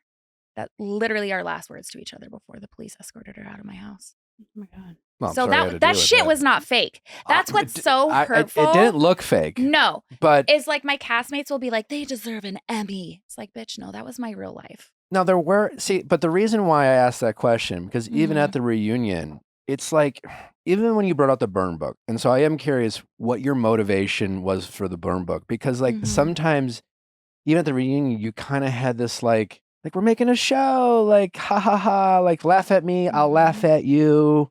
It's like, Mhm. and sometimes people don't want to always be in on the joke, and I guess you sometimes did come across as more like just performing rather than being a housewife and saying, hey, well, you can come into my authentic small house and I'm not going to be fake. I'm going to show you my kids. I'm going to show all this. And at times it did. The burn book almost made it seem like you were like, guys, aren't we all just goofing around making a TV show? That's kind of how it came across to me. That's a new take. I haven't heard that take. The only thing I've heard about the burn book is that like that didn't land. And I'm like, yeah, you're 100% right. What was your That intention did of the not burn book? land. To show the shit inside. What was do we have the burn book? Where's the burn book? No, I didn't bring it because I didn't, Well, you put a lot of work into it, clearly. Do you remember what was in the burn book? Yes, I do. And it was a lot of proof that these women have known who was involved, that they did not disapprove of this page, that they in fact encouraged it and loved it and supported it. And that, multiple women wanted things pushed on the page on their behalf. And so to crucify me for something that you were a full participant in is absolutely insane to me. Did you bring up the cease and desist at the reunion? I actually don't remember. I don't remember. So I feel like that would have been a very valid, like, That's some hard all evidence. of you, Yeah. all of you knew. I think the cease and desist, a copy of it was in the burn book, but I don't even think we got that far. Yeah. Yeah. I mean, they shut that up real quick. Like your So- castmates did or producers did? Like it just didn't get any attention. Like I had to sit there and listen to recordings of myself and that Tanisha had Yeah. given Heather. But like we spent like 2 minutes on the burn book. It was crazy. Why do you think they edited it out or like silenced it? I don't know. I mean, I remember Heather looking at Andy and being like, I'm not doing this. Like, we're not. Mhm. I'm not. I would too if I was Heather. So what else was in it? It pretty much just showed Heather and her involvement with the page, her knowledge of the page, how long she's known the page, her wanting things pushed on the page to rat Jen out for things. It showed proof that Lisa had actually texted us other Bravo pages on Instagram that would get our stories out for us, that, hey, give it to this page, they'll make sure to push it for you. I believe that. Proving that she does feed things to certain Instagram pages to get her information out, that she's not as clean. I mean, they act like they're so innocent, and it's like, you guys just didn't create a page for it. You have other pages do it for you. But in essence, it's the same shit. No, I hear you. I Yeah. mean, I keep going back to like, how would I feel? But these anonymous pages I refer to, I don't fuck with them. I don't engage with them. But I do know other people do. But if one of them was acting super friendly with them, Mm-hmm. And it's one thing to like double tap and, heart something. It's another thing to be like, oh my God, I love what you do. Yes. Can't wait for Jen to be taken Your down. Lisa I impression. literally have text messages in there from the women saying, we're throwing a party the day she goes to prison. I mean, it's wild. It's another thing to double tap and heart something, and another thing to be like, we're having a party. So why, if you knew that they knew, why didn't you just bring it up? like while you were filming, be like, hey guys, you know, I'm part of a Reality VonTease. Haha, funny. Isn't it crazy that I'm a housewife now? Like, why didn't you just break the ice and acknowledge it? What you thought was the worst kept secret? Because I didn't think it would actually come out. I didn't. What do you mean? So You said it was out. no. I mean, on the show. I didn't think it was going to be a storyline on the show. Okay. So what off happened the show, was, why didn't you? I mean, you never interacted with any of these women off camera? no, I met with Whitney one time Okay. before filming, and that was it. I was not friends with them. No, okay. I don't Yeah. know. I didn't. You know, this if I is felt interesting like I information. owed them something, and I say this all the time, the only person that I owe anything to is Jen Shah. Why do you say that? Because that's the only person I fucking wronged out of these women. The only person that I actually fucked with her life, did things to, created a page about, went to the fucking government about was Jen. That's the only person that deserves any of my time or kind of apology. Do you think she was guilty though? I mean, or no, she was guilty, but that still doesn't mean I shouldn't be like, hey, I'm really sorry I started about a burner page about you. That was fucked up. Or I probably shouldn't have done that. I got carried away. Or you know what I'm saying? But yes and no. I mean, I know about Jen Shah. It sounds like she ripped off a lot of innocent people. Yes.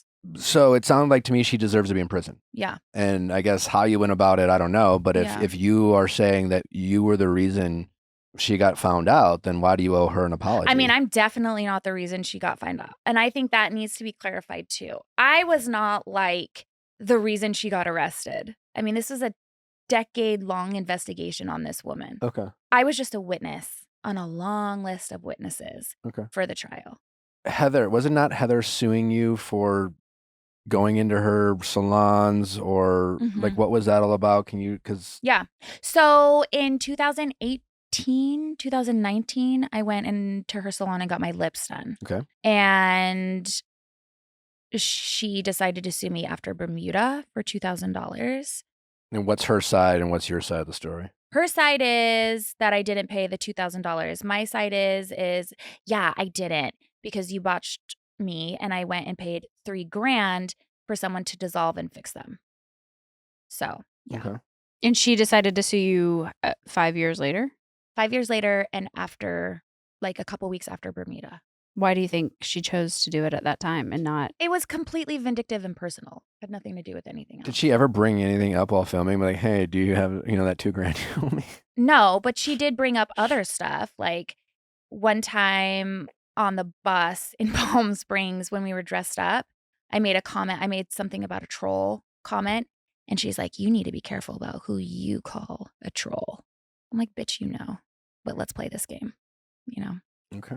There were little comments like that all throughout the season. I mean, like, even the one where you said when the whole like mafia with Angie, I believe that's what it was. And you were like, I wouldn't believe. Angie, I'm still waiting for a thank you because she is writing that Greek mafia shit all over the place. What do you mean? We haven't followed her. We don't. Okay, media. so I talked about something about her. Somehow Meredith Marks and I had a conversation about her being in the Greek mafia. She acted like she was so offended. Like, this is my business. This is my family. How dare you? But everything is like Greek mafia, Greek mafia, Greek mafia. Get your Stanley Greek mafia. And it's just like, so were you really offended by it? Or is it like the greatest thing that I could have given you because now you have something to talk about? So she's selling merch? She did promote her like champagne brand Yes. or whatever it is. So Yes. Okay. it's true. But you did make a comment saying, I know none of y'all bitches would make a fake account, but I would, or something to that. Yes. I mean, I know that they know. And like, even Heather saying that, I mean, when she said that on the beach, I knew what she was doing.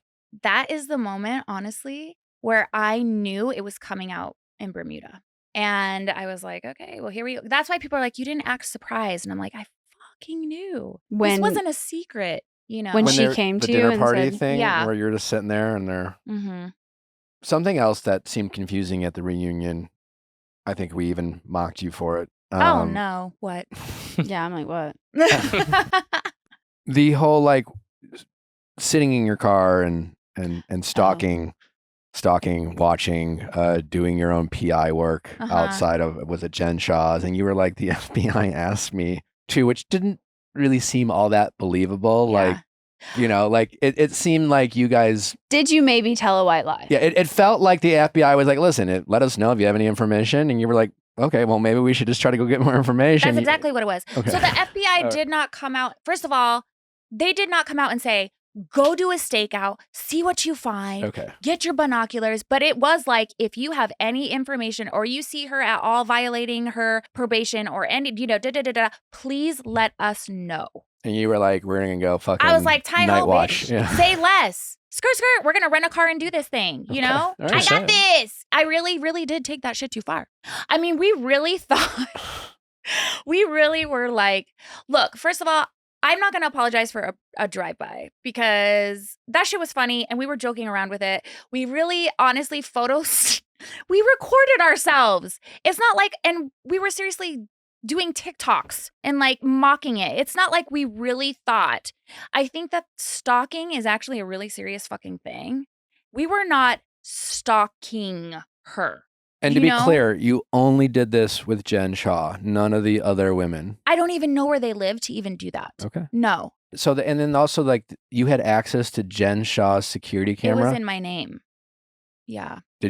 Were you ever watching Jen Shah live in her house without her knowing? So we never did until she assaulted us and threw food and dishes and everything at us and was screaming at us. And we were like, no one would believe us. Like if we came out and said, Jen Shah did this, Jen Shah did that, no one would fucking believe us. And then we were like, fuck, we could get the footage from the video cameras.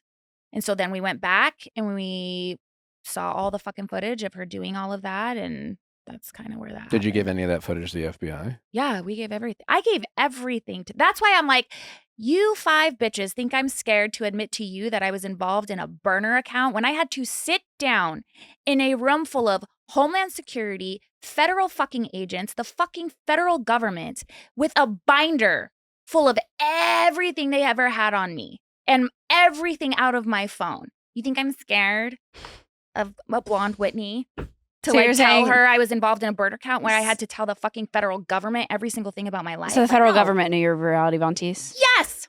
Touche. Thank you. They did. And guess what? I'm not in jail, bitch.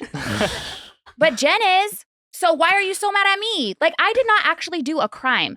The government knew everything. Like, give me a break. Well, when we watch reality TV, it's not like who's the criminal and who's not. I It's more know. like who would we be friends with and who would we not be friends Yeah. with. It's like Yeah. who reminds us of us and who Mhm. reminds us of someone we fucking hate. Yeah. You Yeah. know what I'm saying? That's Yeah. how we as fans watch this shit, No, I know. you know? Yeah. I have a quick question. I saw Yes. you're friends with Dayna. Or were you the informant that she was mentioning about in the previous season? No. Okay. And you know, I've asked her so many times who it is and she won't tell me. Sneaky. And I would admit that shit. I actually really wish I knew who she was talking about. Okay. It's not me. I wasn't an informant. So that is different than a witness. An informant is someone that's actually working with the government, like You're out there like being a double doing agent. deals Yeah. with Jen. And Yeah. like, yeah, I was Wearing a not wire. that. No, Yeah. for real. Yeah. I didn't do any of that. And everyone's like, you talked to the government because you were in on her, no. I literally went to them because I knew what she was doing and she was really doing it. And she was awful to me and every single one of my friends. And yeah, I really was like, what do you want to know? You know, like I know all this shit about her, about Stuart, about everything. About so- what? Stuart. Her partner. Yeah. Business partner. Stuart Smith, he was like her assistant No, but who? slash. Stewart was whose partner? Jen. Jen. Oh. Okay. I'm Yeah. sorry. Yeah. Heather, Whitney, Angela, Yeah. Angie. Like, fuck. I'm just trying to keep There's up. a lot of names. Yeah. It's a lot of names. So yeah, no. I mean that shit. I can admit when I'm wrong. Can you? Yes. I don't. Why are you yelling at me? And he's in the corner like, but she is not yelling. She's whispering. I'm whispering. No, I really can. And I took it way too far with Jen, 100%. And I do regret that. I guess I am confused about that because Jen doesn't sound like a great person. She's She's a terrible person. ruined people's lives. I want to know And how I'm like wondering, worse. what did you do wrong to Jen? Like, what would you do differently? Now, if you have regret, Yeah. You have the ability I to would time have travel. never been involved in starting and running a burner page about Jen. All right, so you I would have regret let Reality the VonTease. karma handle it instead of taking matters into my own hands, thinking I was a fucking, Inspector Gadget and like trying to solve crime. Like a and crime fighter. Yeah, Like I really have seen Avengers you're too like many a pop times. culture Batman. Yeah, exactly. Honestly. But also, Batman ain't shit without Joker. I was the What's your Joker of point? my season, Okay. is what I'm saying. Those women painted me out to be like the worst You will- villain ever. But also, that was an incredible season. No, listen. As a fan of reality TV, you can't have a great hero without a great villain. Exactly. We know that. Exactly. But when we watch these shows, Yeah. villain or not, it's always like, is this a TV show or is this a bad person? Like, you know what I'm saying? Is this person capable of doing sadistic shit or manipulating or is, like that's why Sandoval is as big as it has been because, yeah, he's on a TV show, Yeah. but like he is, Tom Sandoval is, have you met him? No. If you watch a show, you're like, and you meet him, you're like, yeah, same person. This is not an act. It's like he is living out Vanderpump in real life. There's no off button. There's no like, are the cameras here? Tom is authentic. Yeah.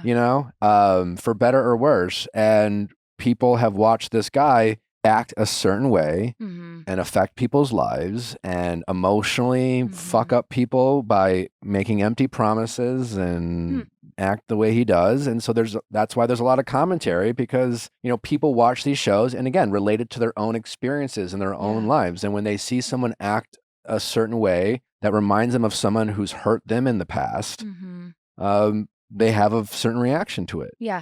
What did I do that was so bad though?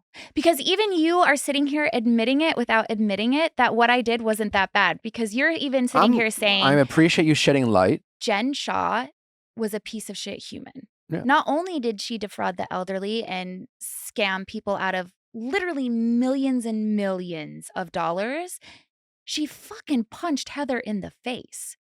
You know what I mean? She had this cast living in absolute fear. They like to say like you're Jen 2.0 or did it. No.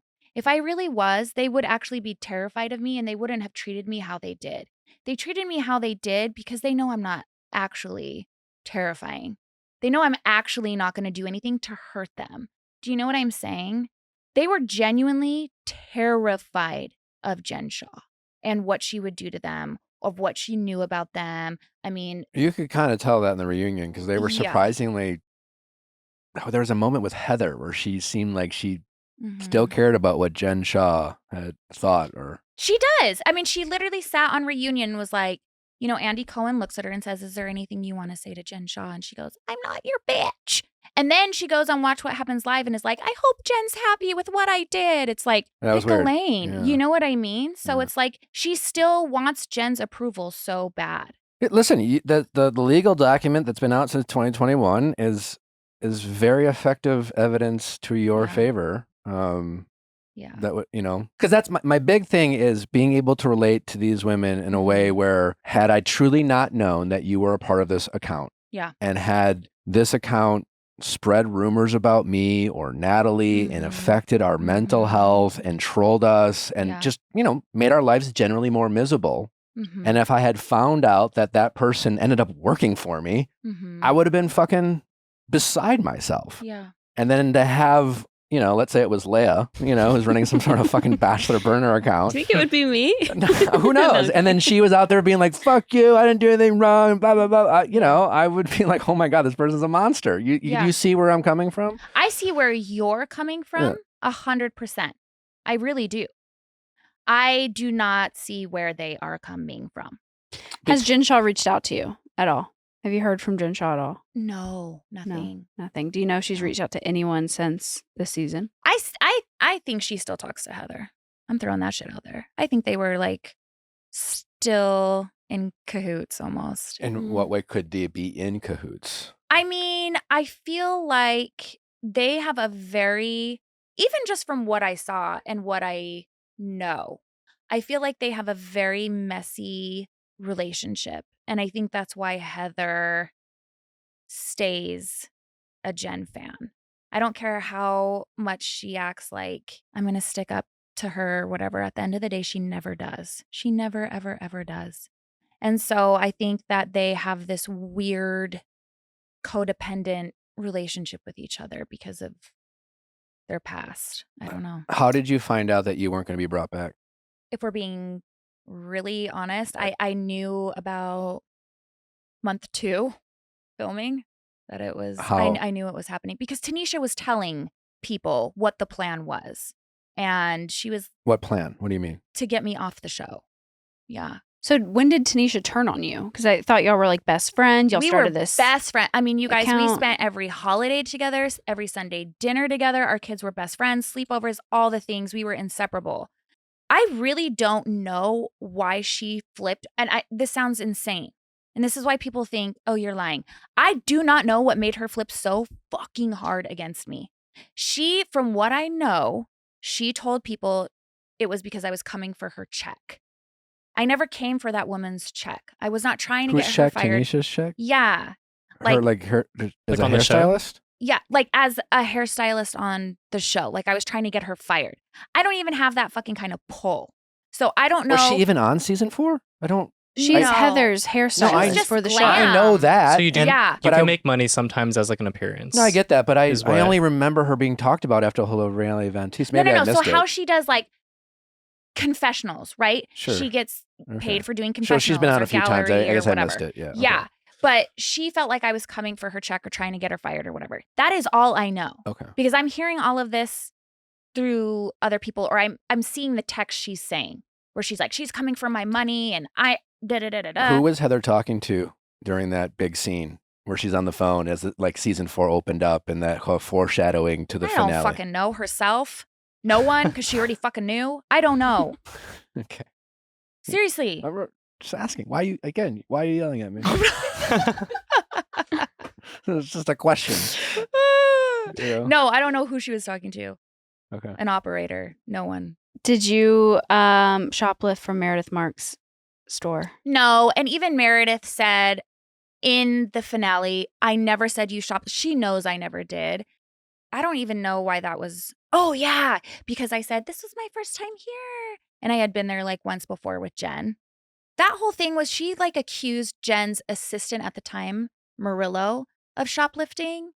I was there for that. He didn't fucking shoplift either. So I really, that was a whole misunderstanding. Jen went in there and actually bought hundreds of dollars of worth of stuff. She did not need to shoplift a $60 clutch at that time. That was an accident. I seriously don't know what happened, but I know I was there. No one fucking shoplifted. And the second week, the store called Jen. We were at a restaurant and was like, hey, you guys took a clutch. And she was like, what the fuck? We were going through all our bags. No one even knew what they were talking about. We found the clutch. We took it right the fuck back. So we think it just was sitting there, accidentally got put in there.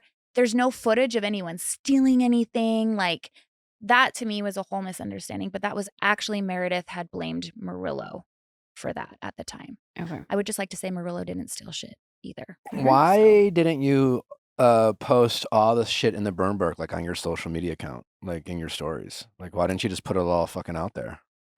Because I really am trying to decide how I want to do that. Like I really legit might publish it. Wow. Like, sell it as a book. Mm-hmm. Okay. I have had people like actually offer to like legit, let's publish this shit. Well, that I believe. Yeah. Is it So like- I'm like, maybe I really should. So I haven't put it all out there on social media because what if I really actually made it a book? I don't know. Could Mean Girls come for you for like Yeah, there's that. their cover Branding. I mean, I wouldn't actually sell it like as as it is? a burn book. Yeah.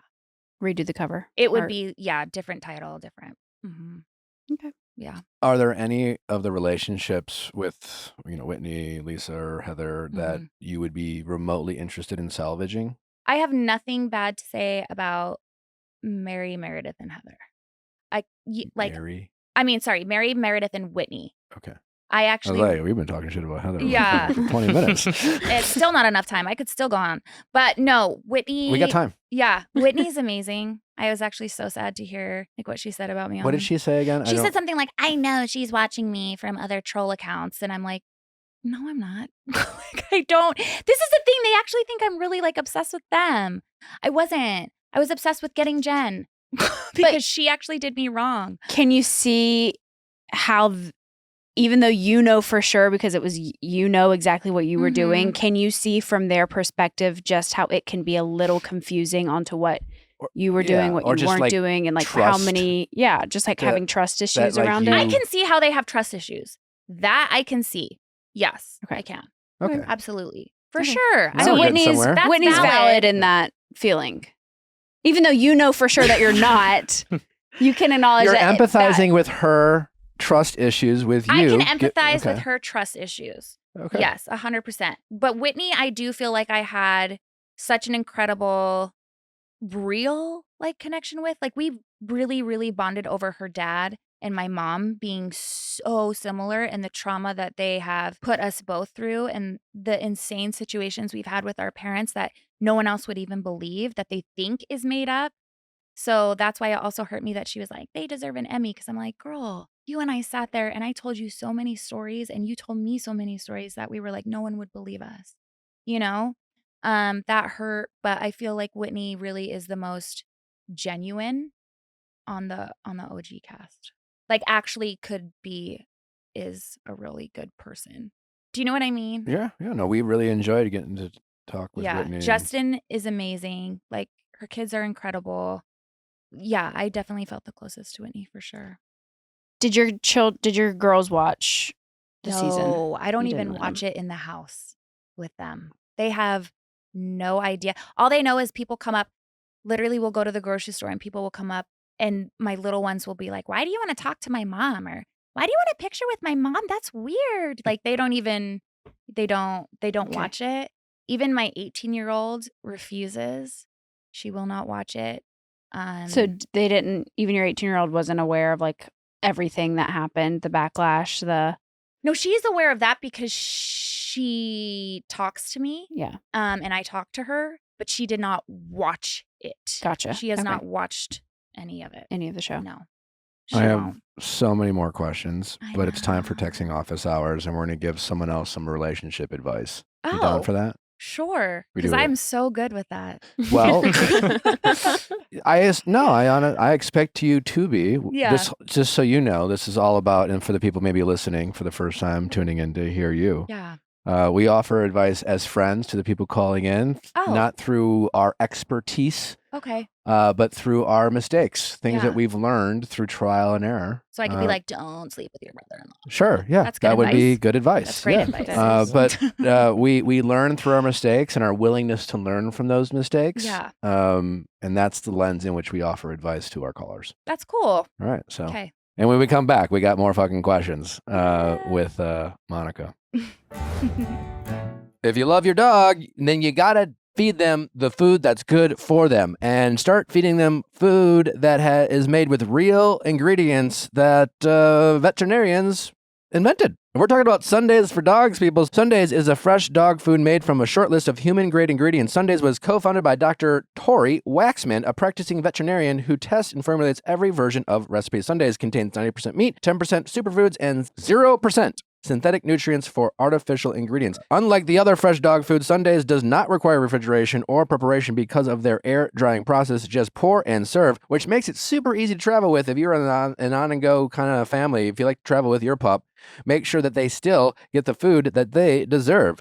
When you start a Sunday subscription, you will automatically get 20% off and free shipping on every reorder. Cancel or pause your subscription anytime with 100% satisfaction guarantee. Every order ships right to your door, so you'll never worry about running out of dog food again. It is so easy to sign up, subscribe, and get your food. And there's nothing worse than running out of dog food and having to go to the pet store while your furry little pup is so mad and hungry and you're just like, I'm sorry, I can't feed you. Well, not with Sundays for Dog. You will always have the great food ready to go. Get 40% off your first order of Sundays. Go to sundaysfordogs.com/VIALL or use code VIALL at checkout. Again, that's sundaysfordogs.com/VIALL for 40% off your first order.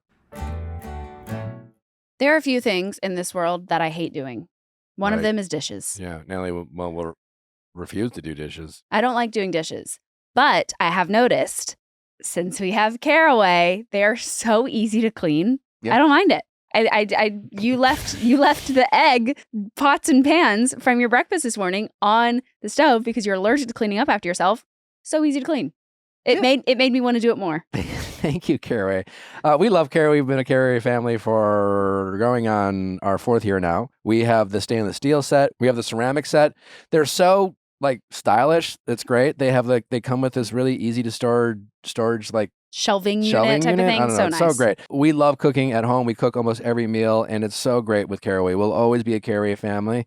We love it. And the best part is they're safe. There's a lot of pots and pans out there that are available for you to purchase that are not safe for you to use. I mean, because they have a lot of toxic materials. I'm like those PFAs, PTFEs, PFOAs. Well, not Caraway.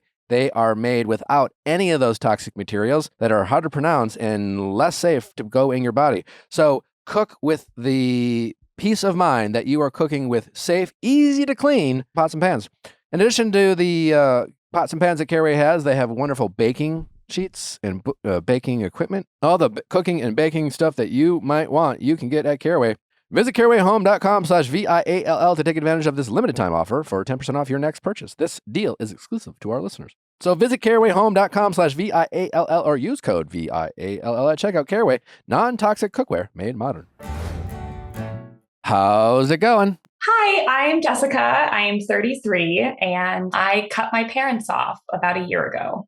Wow. Okay. I'm sorry you had to do that. What can we help you with? What are you trying to figure out? Are you just here to tell like a messy story? From listening to your podcast for a while, I know that you have a pretty strong opinion about the millennials cutting off, having no contact, doing that whole thing. So I kind of wanted to give you kind of what's been going on. We're in turmoil. Nothing's been resolved. Obviously, we're still in this circle of whatever's going around. But I feel like I have done what I can to kind of approach them and say, hey, listen, I can't do this anymore. And they have kind of come back with what they think is appropriate. And we're just going around in circles. Okay. So I wrote to you solely because I know you have an opposite opinion of me. What's your perception of my opinion?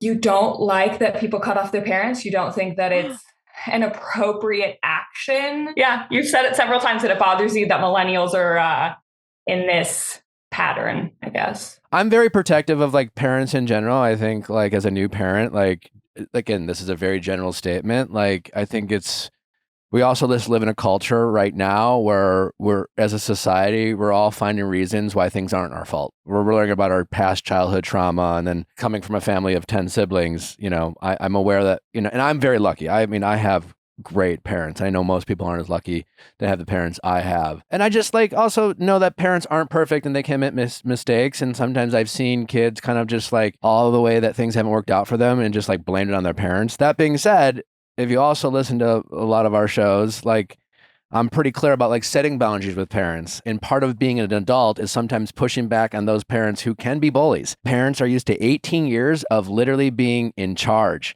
The whole like, yeah, you're spoken when you're spoken to. I'm the fucking parent. Like my dad's favorite line growing up was like, this is not a democracy. This is a monarchy. He loved fucking saying that. And then I turned 18 and then I was an adult, but I'm lucky enough to have parents have been like, hey, we have like 18 other kids. Like, I don't have time to parent you, So I don't have this like hard stance of like never cut off your parents. Like we're literally talking to someone right now who like moments earlier is like doesn't talk to her mom, and like I didn't push back because her mom, no offense, sounds like a fucking terrible person. Right. She is. So yeah, I mean, I've watched your show and I've seen some of the things that your mom's done, and that has triggered the shit out of me. Oh my gosh, I'm so sorry. So for our audience, can you give us a little background of course, on why you made the decision to cut off your parents? So obviously it's been a multitude of things. If you cut off your parents, it's not just one thing where you're like, I can't do this anymore. I'm not dealing with this action. Yeah. It's usually just one after another after another. With my parents, it's the boundary thing. I have come up to them and said, hey, I need you to stop doing this. You have to stop mocking me as a parent. You have to blah, blah, blah, blah, blah. And it's constantly coming back to me as almost like you're in the wrong, not me. So I'll give you a for instance. So I guess the catalyst of why I stopped talking to them, my mother was over at my house. We're leaving. I'm a new mom of two kids. So I have a 4-year-old and a 2-year-old. And she was coming over to my house on Wednesdays to kind of help out with me getting out of the house. It's a lot being a mom. Mm-hmm. And that day I had organized my bathroom. I got all, when you're a woman and you organize, you know that every single thing is in its proper place and where the hell you put it in that proper place. So my mom came to the house. She babysat, yada, yada, yada. We had our goodbyes. I went into my bathroom and I was like, where's this? And where's this? And I know that my mom had given me those products. So I said, hey, did you happen to take this? Because I'm using it currently. No, I have no idea what you're talking about.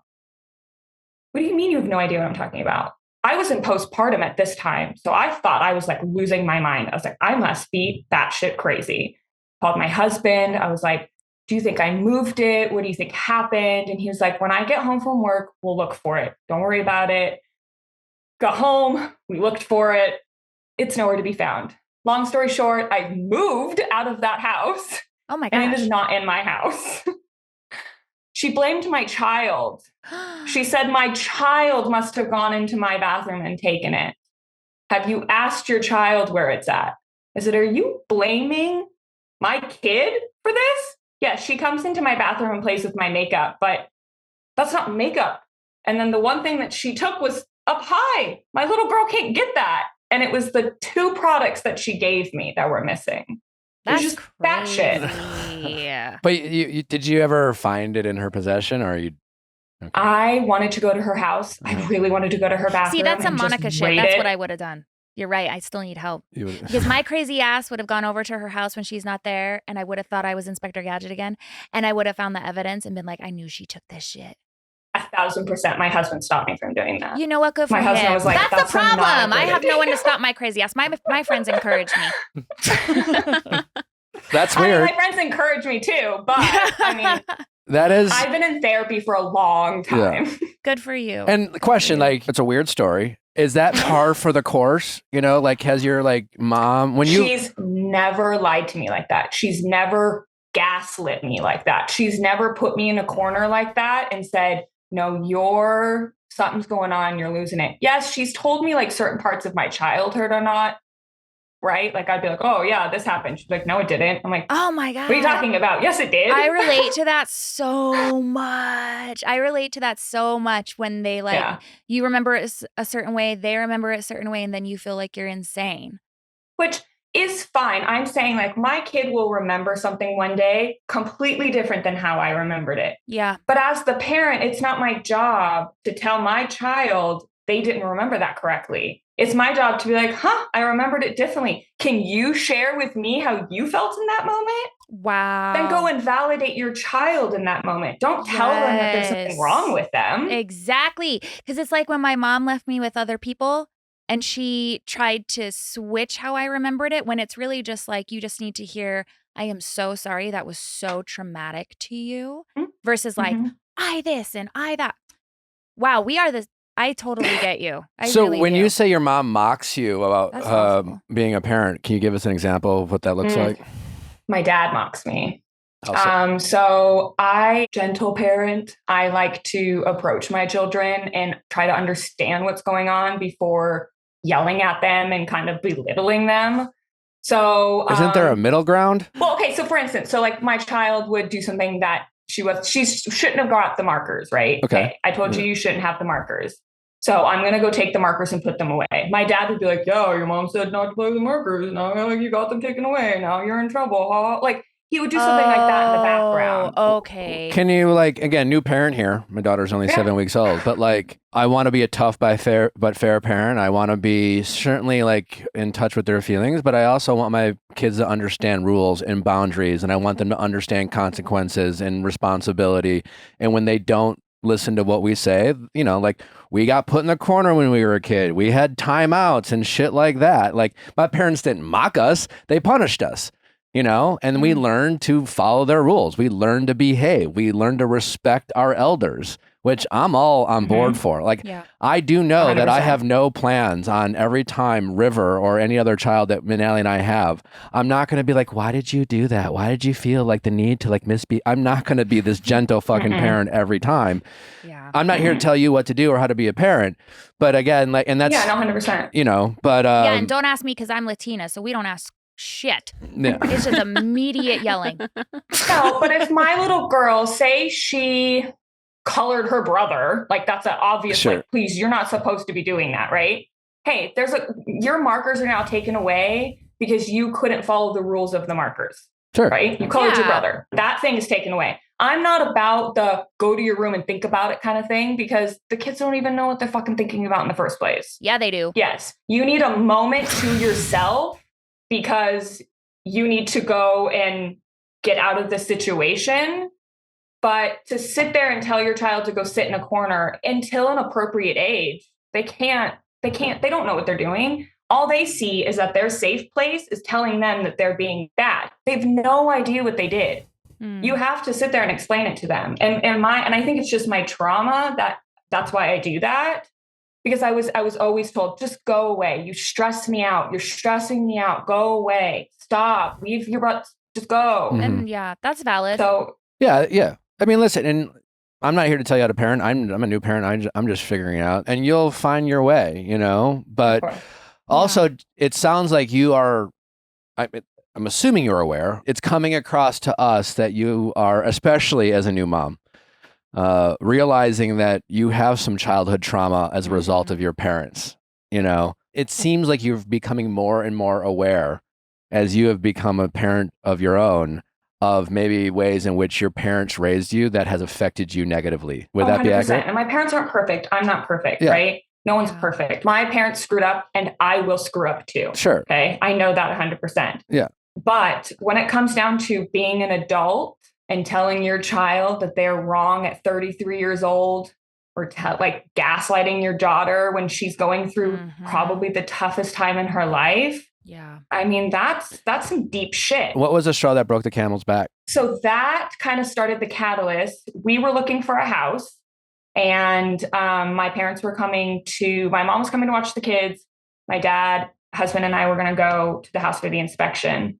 And I have my mom's location. So right before they were supposed to leave, I looked at their location and was like, they're not going to make it to my house in time. It's raining. My husband's a really like on time, punctual person. And Love so that. he's starting to get stressed out that my parents aren't going to make it. And I called my dad and said, hey, I see that you guys are still at home. Do we need to change the plans? You guys are not going to make it to my house on time for Michael to leave. And my dad pretty much told me, shut up. You don't know what you're talking about. Click. Oh gosh. So then I looked at Michael and I was like, just go. If you gotta go, go. So when my dad showed up, he was gone and he was pissed. He was so pissed he was gone. It wasn't that we weren't going. I was then just going to go with my dad and meet them there. We get in the car. My husband calls and was like, hey, I want to apologize to your dad for leaving, which he didn't have to. He was like, hey, I'm really sorry that I had to leave. It was really important for me to get there on time, blah, blah, blah, blah, blah, whatever. He didn't say a word to him. He just cold shouldered him. He gets off the phone. Now I'm uncomfortable because he just treated my husband that way. And so he starts driving like erratically.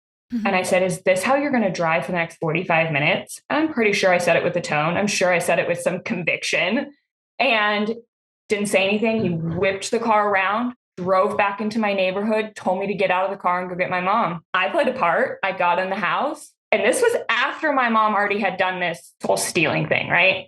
Got into the house. I said, you guys are going to ruin the relationship you guys have with me. Your husband is the reason that I'm not going to talk to you guys anymore. And you need to get the fuck out of my house. Ooh. And I haven't spoken to them since. How long ago was that? Almost a year.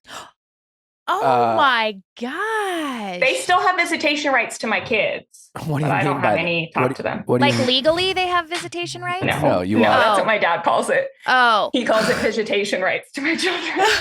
Well, why though? Why? I don't understand. Why? It's more for my daughter because she has such a close relationship with them. And it's so short-lived that she's over there that I don't think that they could really do any damage at this point. but I know that there's going to be a day that comes that I have to cut off that communication for her. But I kind of want it to be an age where she understands a little bit more and grasps the reality of what the situation is. So you're saying right now your plan, assuming nothing changes, is that you're allowing your parents to see your kids because, hey, they deserve grandparents, even if they suck as parents. But at some point, she's going to get old enough where you're going to be like, you can't see grandma and grandpa anymore, assuming nothing changes? No. So if she comes home to me and is hurt in some way by my parents for what they've done and say it's something that's happened to me or something they are continuing to do, like a toxic trait of theirs that they continue to push. Gotcha. And if it affects my child, it's over. Like there's nothing else I could do. It's going to happen. Right? It's going to happen. Because I will tell you right now, that's when I decided to end things with my mom, was when she finally started treating, I literally witnessed it, treating my daughters exactly how she treated me.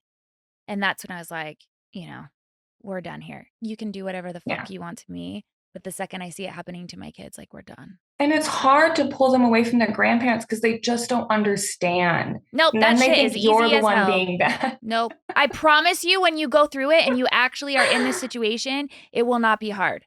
Because you will know 100% without a doubt that what you did was right. And for your kids, you won't feel bad about it, I promise. So if you're still allowing your parents to see your kids, why haven't you at least tried to mend fences? So I did. I went to therapy. I went to my therapist and was like, this is like fucking crazy. What do I do? Obviously, he knows all of the stuff that's going on. I've been talking to him since 2017. So he really knows me. And he said, well, I don't think it's safe for you to just talk to them about this because they're not going to listen to you. They've never listened to you. They've always kind of pushed how you feel aside. So he said, why don't we draft a letter?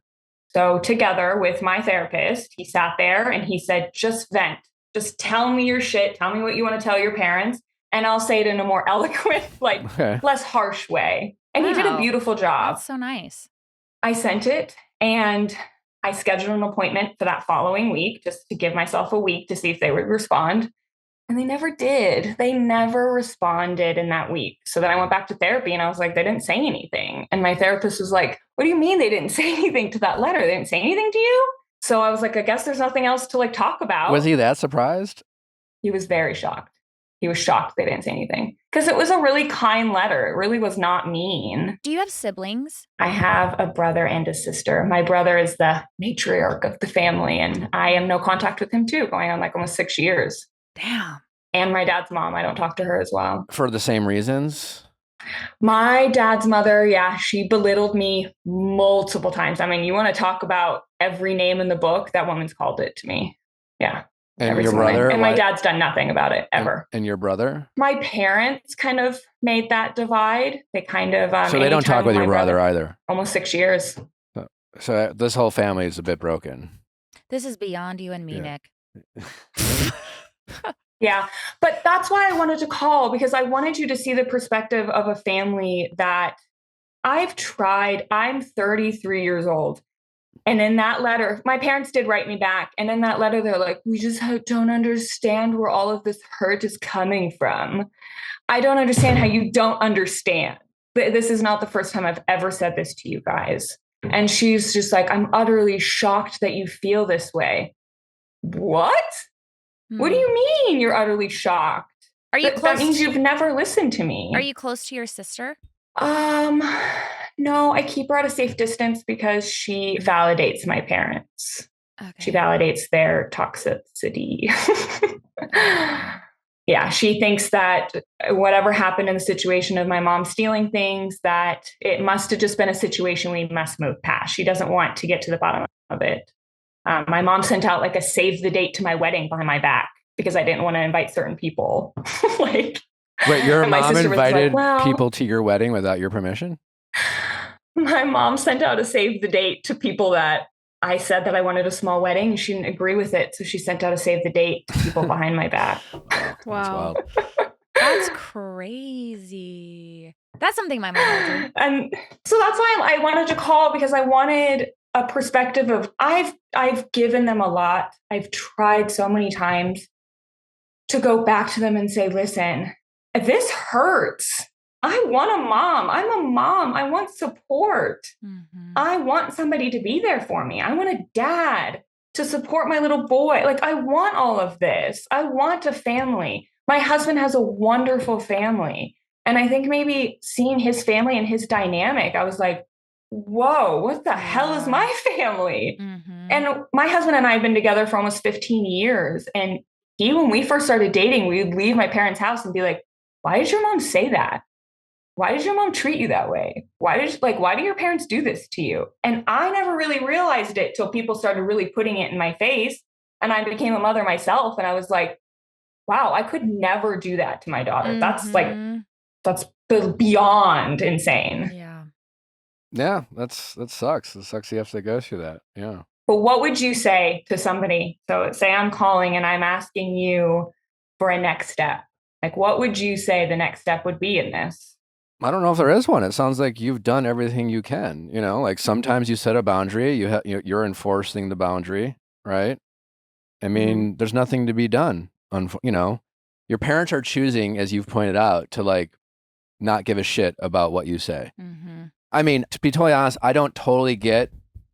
I mean, I get where you're coming from, but like giving your parents visitation rights, as you say it, like I think Monica makes a great point. I mean, your parents sound kind of like shitty, and I definitely don't have visitation. Yeah. No. And I don't With my like, kids.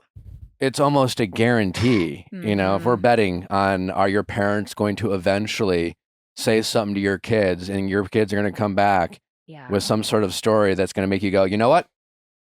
We're done. Yep. And I'm always. How do I cut? Like, how do I do that then? That is like. What do you mean? I don't even know. Like. I think it's important to remember too, like, you're not alone. Because I feel like a lot of times, even having this with my mom, I felt so alone and like no one understands. No one has a mom like this. No one's going to be able to relate. I just feel like you need to hear just from your face. I get it. You are not alone. And this decision is so huge. And I understand that. But so many people are in the same exact position. It feels isolating. And you feel completely crazy in this, but you're not. You're not. I know. I can see it in your face. I'm like, she feels crazy. You are not crazy and you are not alone. I swear to you. Like, when I came out with my story on my mom, that was the number one thing I got from people was thank you so much for showing this because I felt nuts and by myself. My mom is just like yours. So I just feel like it's important for you to like take a breath. And just realize you're not crazy and you're not alone. And I know it feels so big and so heavy. And that's normal. And it's okay. It's okay. You are okay, mama. Yeah, I know. It's just, I think if I didn't have kids, it would be a lot easier. Oh, for sure. Yeah. But I mean, not that I'm suggesting you use your kids for leverage, but clearly grandma and grandpa want to hang out with their kids, right? And you want a relationship with your parents. And like, you've listened to my show. I'm always like, lead with love. It sounds like that's what your letter did. So if you decide to no longer let, have your kids like go to grandma and grandpa's house, I know you wrote a letter and I know you didn't get a response, but my point is you can always from time to time reach out to mom and dad, text, letter again, whatever, or when they come and pick up your kids and once again say, listen, I hate that we have the relationship that we have, but I'm standing by my conviction, my boundaries, whatever. Like I don't deserve to be talked the way you guys talk to me. I don't appreciate you guys treat me. And I've chosen not to deal with it anymore, And so like, same goes with my kids. This is not, as I've said, like on Monday, you can say, I don't want to do this, but I'm choosing my happiness and my family's happiness and my kids' happiness over our relationship. But if you guys want to work on our relationship, I'm happy to work on it as well.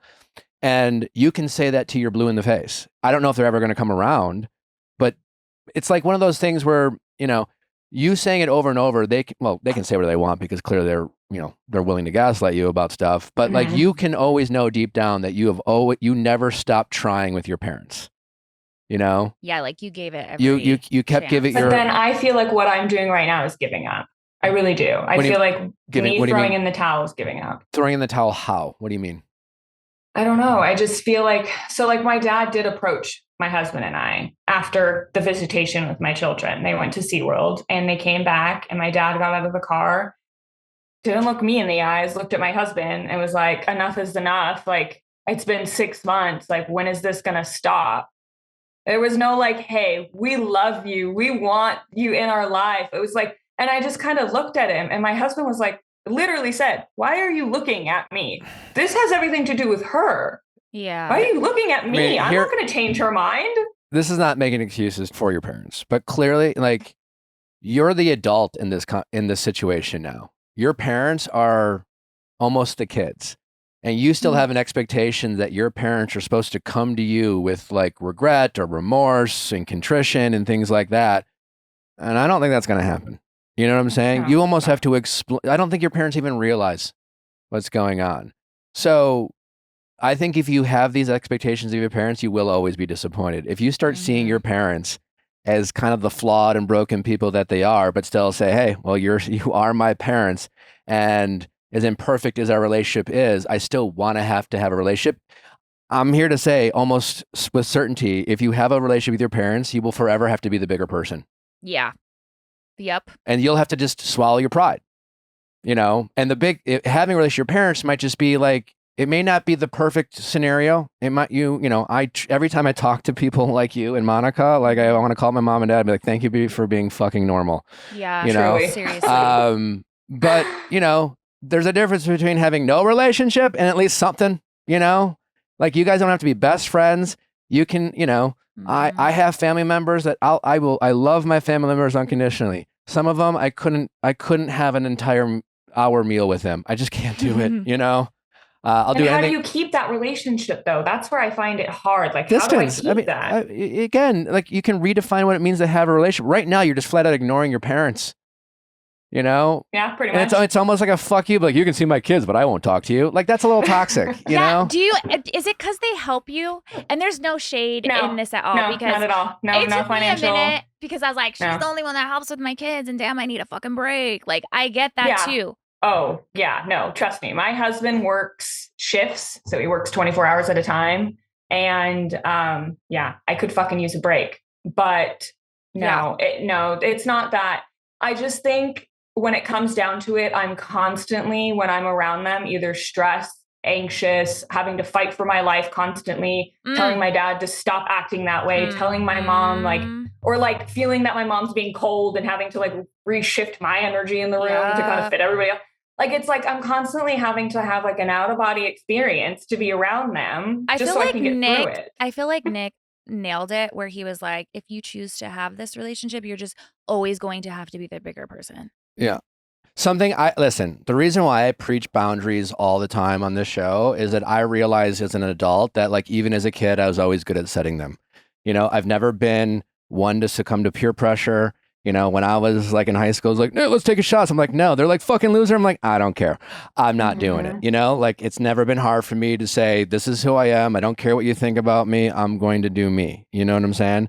Other people struggle with that. And I bring up Tom Sandoval, perfect example, right? I've gotten to know this guy by filming a show. Tom and I are not, he's pretty mad at me after the interview, I think probably. But I can be around Tom. I can be friendly with Tom. I can hang out with him. I could see a world where I could be like, yeah, I guess we're friends per se, because I know who Tom is. I accept him for his faults. I'm not going to Tom to be my ride or die. I'm not going to him, asking him for certain types of advice, or I'm not trusting him with certain secrets. I know his limitations as a person. And maybe he'll do some work and maybe he'll change. But there's a world where I could have Tom Sandoval in my life because I know what to expect and not expect from him. I don't need to cut him off because oh my God, because he's a danger to me. You know what I'm saying?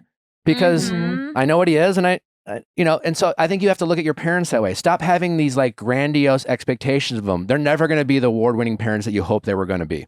Yeah, your mom may or may not steal from you sometime. Exactly. That's it's just mom's kind of a little bit of a klepto. Yeah. But accepting that she's a flawed person who's going to irritate you from time to time, and you're going to have to be you know what, I need fucking 3 weeks from mom and dad is a lot different than being I'm never talking to you ever fucking again. you know? Yeah, and that's truly, I understand what you're saying. And that's why I think I struggle with it so much, because I don't want to cut people off. I am a communicator. I over communicate. I come up to people like my husband, I'm constantly like, oh, and he's like, what's wrong with you? I was like, well, if I don't get it out, it's just going to fester. So I might as well just get it out. So stop expecting your parents to be 10s, understand that they're 4s, and then take the 4. You know, or don't. But I'm just saying, if you want to, like, you know, and like have rigid boundaries, and like, you know, if they you know, violate your trust when it comes to your kids, but there is always a happy medium. And I, you know, like you. And that's why I called you, because I know that you have that stance. I know that you have that, like, you don't have to do this to your parents. I just can't see a light at the end of the tunnel. I can't see a spot, just like Monica. I can't see a spot where I can sit there and be like, you're not going to hurt me. Yep. You're not going to hurt me. And that's what it comes down to. I think it comes down to... Well, maybe that's still work that you could do for yourself. And again, I don't know your situation. I don't want to tell you what to do. Like I've been able to watch Monica's mom on TV, and like she doesn't seem like she seems incredibly toxic. And if your mom or your parents resemble that type of energy, like God bless you, cut them off. Yeah. You know, but again, you clearly have some feelings towards your parents, and understandably so, and resent them. And you know, and like if you back to the Tom analogy, I expect almost nothing from Tam Sandoval, so he can't disappoint me. Yeah. You know, and maybe that's work you can continue to do with your therapist about what you expect from your parents, and therefore they, you know, it's hard for them to hurt you when you expect nothing from them. Yeah. You know, and that's your choice. You know? Yeah. No, yeah, it's true. We had a call years ago in a very different situation. Her mom had some health struggles, but I just suggested the fact that maybe this is the best your mom can do. And as long as you're safe, and as long as you're okay, that maybe just forgiving her for her limitations and maybe how she was raised, that will allow you to get over some of the baggage that you have of expectations towards your parents. Because like you're holding on to a lot of anger, clearly. Yeah. And you need to try to let that go, and then reassess how you see your parents, and then just be like, all right, this is their limits as parents, you know, and this is all I can expect from them. And they might even steal from me, because that's who my mom is, unfortunately. Yeah. But like having your mom steal your shampoo and not talking to her, like, you know what I'm saying? Yeah, obviously not the reason I stopped talking to her. But you get what I'm saying, yeah, you know? But you know, it's like something that you would have to accept. Like you're going to have to swallow it on that one if you decide to have her come back into your life. I think of course. You know, I can't bring but it up. It's such a personal decision. We could sit here and say the worst possible answer or the best possible answer, but it's still like you have to decide. Yeah. You could leave here and be like, you know what? I'm going to do what, you know, Nick suggests, which honestly really is a good suggestion. Is it's like I can't have any expectations, and it is what it is, and I'm gonna have to swallow my pride. And you could try that, and it could work or not. And if it doesn't, that's okay too. You could just really be like, I tried everything. I tried swallowing my pride and being the better person. This is so toxic for me. I can't. Yeah. My guess is the fact that you called, and you is a sense that somewhere inside you suggests that maybe there's a middle ground that you're trying to find. You know? Yeah. Hope isn't lost. My parents are only in their 50s. Sure. There's still a lot of life, and I don't want to regret things. I really don't want to look back and think like, man, we didn't get to fix this. But just right? like, that's a huge. Yeah. And just knowing human beings, not a therapist here, not an expert at all, but your parents are 50 and they're not getting any younger, and old people learn a lot slower than younger people, and they're not in therapy. So expecting them to change is probably not going to happen. And I think it's toxic to tell your parents to go to therapy. Honestly, I think that to tell your parents, hey, in order to be with me, you got to go to therapy. I don't think that's the right thing, right? It has to come within. Yeah. And it sucks to say to you, your parents are going to be who they are. They're not going to change. So you have to work within those parameters, you know? Yeah. And like, again, back to the Tom Sandoval example, I can be like, you know, it's not worth having as a friend, but he's not my, you know, he's not my brother. He's not my father. You know what I'm saying? And like, it's hard, as you have suggested,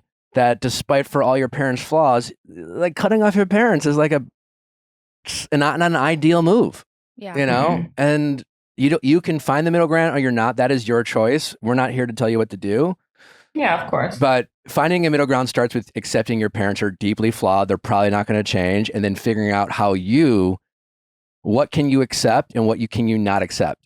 You know? Exactly. I sat down with my mom. I actually did try to fix things even after everything happened on the show, even after her crazy ass on Twitter. And I sat down with her and I said, this is my hard line. You need to stay off Twitter. You cannot keep showing your ass on Twitter about our relationship. Mhm. She could not give me that. And so it's like this, you know, you're only 33. Maybe at 39, I'm 39, you'll be like, yeah, I'm done. I've tried everything. That's Yeah. 6 I've extra done years. it. And there's a Yeah. difference between Yeah. mom stealing your shampoo and lying about it, and then going to Facebook and you know, Yeah. mocking you to all of your friends and you know, exposing you know, world. to your world. You know what I'm saying? So like, and Yeah. that might you Yeah. might come to that Yeah. decision where it's like it's not safe to be around mom and dad. Right. You know, and you'll have to figure that out. Yeah. Yeah. Wow. right. Well, my husband will love it because it's exactly what he's always said. You just have to accept them and move on. Yeah, So, like he'll love that advice. you'll always be disappointed if you're hoping Yeah. that someday mom and dad are gonna knock on your door and be like, you know what, we figured all our fucking shit out, and we're here to be just great fucking parents. How can we help? Absolutely not. But I would hope that pain would cause change. Yeah, well, hope. And Yeah, hope's very Sometimes it makes disappointing. people more angry, though. Yeah. You Yeah, know? it does. That's They're a again, little- that's they're a again little an mad at me. expectation. No more expectation. Yeah. You got to let go True. of these expectations of your parents. It's really getting in the way of some healing. I let them come to my kids' birthday parties. I invite them to events. It's not like I completely am like, With all due "Get out of respect, my life." with all due respect, your parents have a history of manipulation and using their power and control to get their way, and you're doing the exact same fucking thing when you fucking breadcrumb them with Wow. little fucking things. Oh, not You know, breadcrumbing. you're like, oh, I let you come to this, but you can't do that. You know what I'm saying? Like, so I'm just I saying. don't say that. I just send them the invite and say, hey, so-and-so's turning so-and-so. Oh, but I'm still not going to talk to you. You know what I'm saying, though? I just, Well. you know, I guess. like you have to act the way you want the relationship, and you are not returning the favor. You're not being the bigger person here. You're fighting fire with fire. That's just never going to get things the way you want them to be. And one thing I am certain of, if you have any relation with your parents, you will always have to be the bigger person, and it will always be annoying. It will feel unfair. You're going to feel crazy all the time. Not crazy. Well, yeah, but crazy if you have the same expectations, but it will always Yeah. feel unfair. It will feel like, why do I always have to be the one? Why do I have to feel like the parent? That's Yeah. how it's going to feel. But maybe it will be I worth it. don't want to do that for the rest of my life. I think that's the reason I kind of cut them off, because I was tired of kind of showing up and always being kind of like shoved into my face. That Fair enough. And that my is your feelings don't choice. matter. But like, that's Yeah. just like a pride thing. And that's like, but if your parents died tomorrow in a car crash, would would be you, devastating. yeah, would you have wished that you had been like, you know what, I wish I would just deal with their shit and give them a hug and like just accept them as deeply flawed humans? I don't know. Honestly, I mean, that's the truth. I Yeah. don't know. I know that it would hurt that we couldn't get to a resolved situation, but I don't know that I would feel any guilt on my end, Fair enough. honestly. Yeah. Well, Same. You'll have to figure that out. Again, you're not alone. Yeah. Thanks. Same. I'm glad you were on this one. I'm glad Yeah, I me had too. I'm so glad that worked out. All right. Well, thank you It for did. calling. Please keep us updated if Thanks, anything Nick. changes with mom and dad. I will, All for right. sure. Take care. Yeah, I'm Yeah, invested. thanks. All right. Bye-bye. Thanks. I wanna Bye, know. guys. Bye-bye. Bye. Before we started recording, you teased some tea that you were going to decide whether you wanted to share with us or not. Mm-hmm. I do not I remember remember. that. I remember. Yeah. You were like, when- Trust it's like, and then I told your wonderful friend to get out because he suggested that, poor Andy. and he was just like, don't say anything. Okay. Yeah, I did. Okay. Can you share? Can you give us some context? Like why? It's just something like everyone always asks, like, what's next? What's next? Or what's going on? Or what's new with you? You know, Okay. life after Housewives. Like you're going to be on Traders. I would love that. You know that they. What's your relationship with Bravo NBC? That's such a good question. I feel like it's good. Okay. They've been so sweet. They Sure. were so nice. Even in, the call, that you have to have. They were amazing. I do feel like their hands were somewhat tied. Okay. The cast kind of came together and was like, we refuse to film with Yeah, that her. makes sense. Yeah. Yeah. It seems like publicly the only Yeah. discrepancy is about the whole casting process, which Yeah. you kind of cleared up. I don't feel like it's that complicated. I feel like it's so easy to understand. Yeah. Is it I mean, really, is it like that complicated? Honestly, I guess tell me. listen, no, like you've been very transparent and like Yeah. honestly, a lot of things you've shed the light that, have changed my opinion. So thank you. Like Well, if that's nothing else, that good. legal documented, it's just like, that's hard to ignore. I know. Your story about, you told one group of casting that no longer is employed seems convenient. Okay, not casting. They were producers. Whatever. No, because But I know. telling a group of producers who then like somehow all left the show and didn't pass that information along. But maybe they did. Does I seem don't know. convenient. That's where I'm saying I don't know. Fair enough. I don't know if that information was passed along. I don't know if it wasn't. Okay. All I know is there was like a year in between from them being in my home to me filming, and I did not see those 4 Gotcha. producers during filming. Okay. Yeah. What is next for you? I don't know. Are you being serious or cagey? And that's fine if you I get it. Like if you can't talk about another project, I hear you. I actually can't. Like obviously anything that I've signed like NDAs with, I Sure. really Yeah, honestly I'm not can't trying to talk ruin about. your But shit here. let me ask. Can I ask you a question? Please. Yeah. Okay. If I say something on here, And you need to take it out? We'll Yeah. respect that. will you really? Yeah. Yes, 100%. Okay. People hold my ask all the hand. time. People ask all the time. Hold It's my very hand. normal. I don't need to hold your hand, just hers, because she'll get it. I am pregnant. Congratulations. Yeah. Oh my gosh. I literally just found out my friend Andy's shitting himself. 'Cause Stop. I have not told one fucking person except for So like, my best how friends. far along are you? I'm like 7 weeks. Wow. Mhm. I know. Oh my gosh. But yeah, I'm pregnant and it's crazy. It's so scary. I literally went into urgent care for something totally unrelated that I thought was wrong. Like, I'm like, oh, I'm dying, Mhm. And the doctor came in and was like, you're pregnant. Who's the zaddy?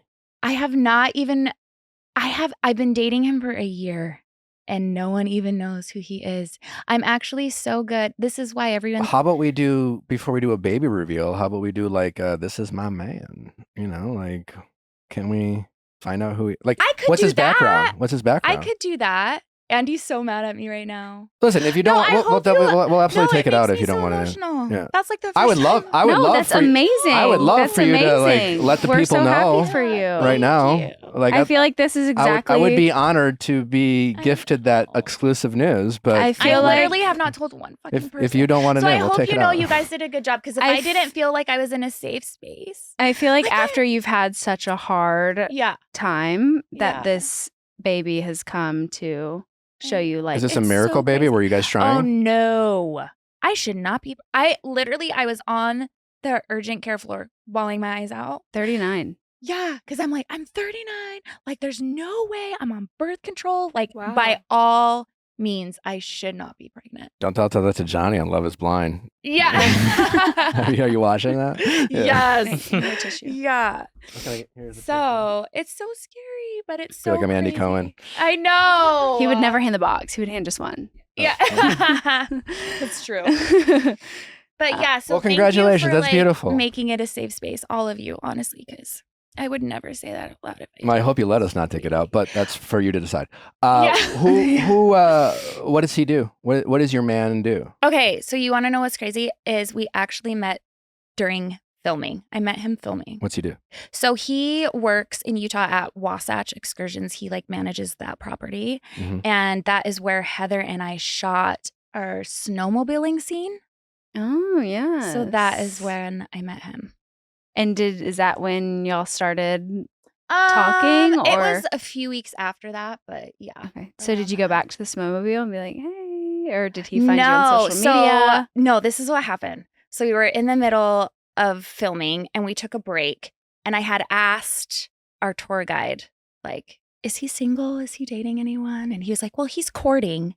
I'm like, what the fuck does courting mean, right? Like, Yeah. I'm not in Bridgerton times. I don't know what that means. And he's like, well, he's dating, but they're not like exclusive. Is he Mormon? No, he's not. But he did used to be. Oh. So We have that in common. yeah, we do have that in common. And so when we had a break, I went over to him and I was like, do you have a girlfriend? And he said, no, I'm dating someone. I said, yeah, I heard you're courting, but you're not like exclusive. He's like, no. And I was like, give me your phone. And he handed me his phone and I put my name and number in there. Okay. And then I was like, call me. And he called you. 2 weeks later. How old is he? Yeah. He's 29. Yeah. KT. I Well, know. we love an age gap. you Yeah, know? yeah. Love an age Actually, gap. when I met him, he was 28. Okay. So- okay. I was like, you're a baby. How did he take the news? I think honestly, we were both in shocked, but he has been incredible. That's Like, he been has that in so common with Nick. It's okay. supportive. Yeah. Yeah. Were you shocked? Yeah, well, no one will ever see that video. Oh. I want to see it. Yeah, it's terrible. Didn't look Really? It's Yeah. terrible. Oh my God. That's amazing. it was misdirection. I was not prepared. I was like, I thought we were making kale salad. I was like, let's record ourselves making supper. But then I knew I was being recorded, and I immediately thought, I'm doing this wrong. And Yeah. so you saw a very self-conscious face. Actually, I kind of fucked up. I did him so dirty when I told him I was leaving on a work trip and I was on the plane. And he was like, I love you so much. And I was like, I'm pregnant. And then my phone, like, boom, done in the air. Oh, that was so fucked up. That was fucked up. So, yeah, that's how I told him. Okay. But it worked out because I was so scared of his answer. So then I was like, airplane mode. And he had time to process. He had time to and process. Then he was and like, then I could deal with his responses. Yeah. But he's been great. He's been very like, whatever you decide, I support. okay. And you have 4. And he's still saying the wrong thing. I'm like, that's not what I want to hear. You know? What do you want to hear? I don't know. I told him, I was like, if you said, I want the baby, I'd be mad. You don't want the baby, I'd be mad. You know, I'm just in this emotional, you guys, I literally Do you know just what you found want? out. No. But I know Oh my I'm having a gosh. baby.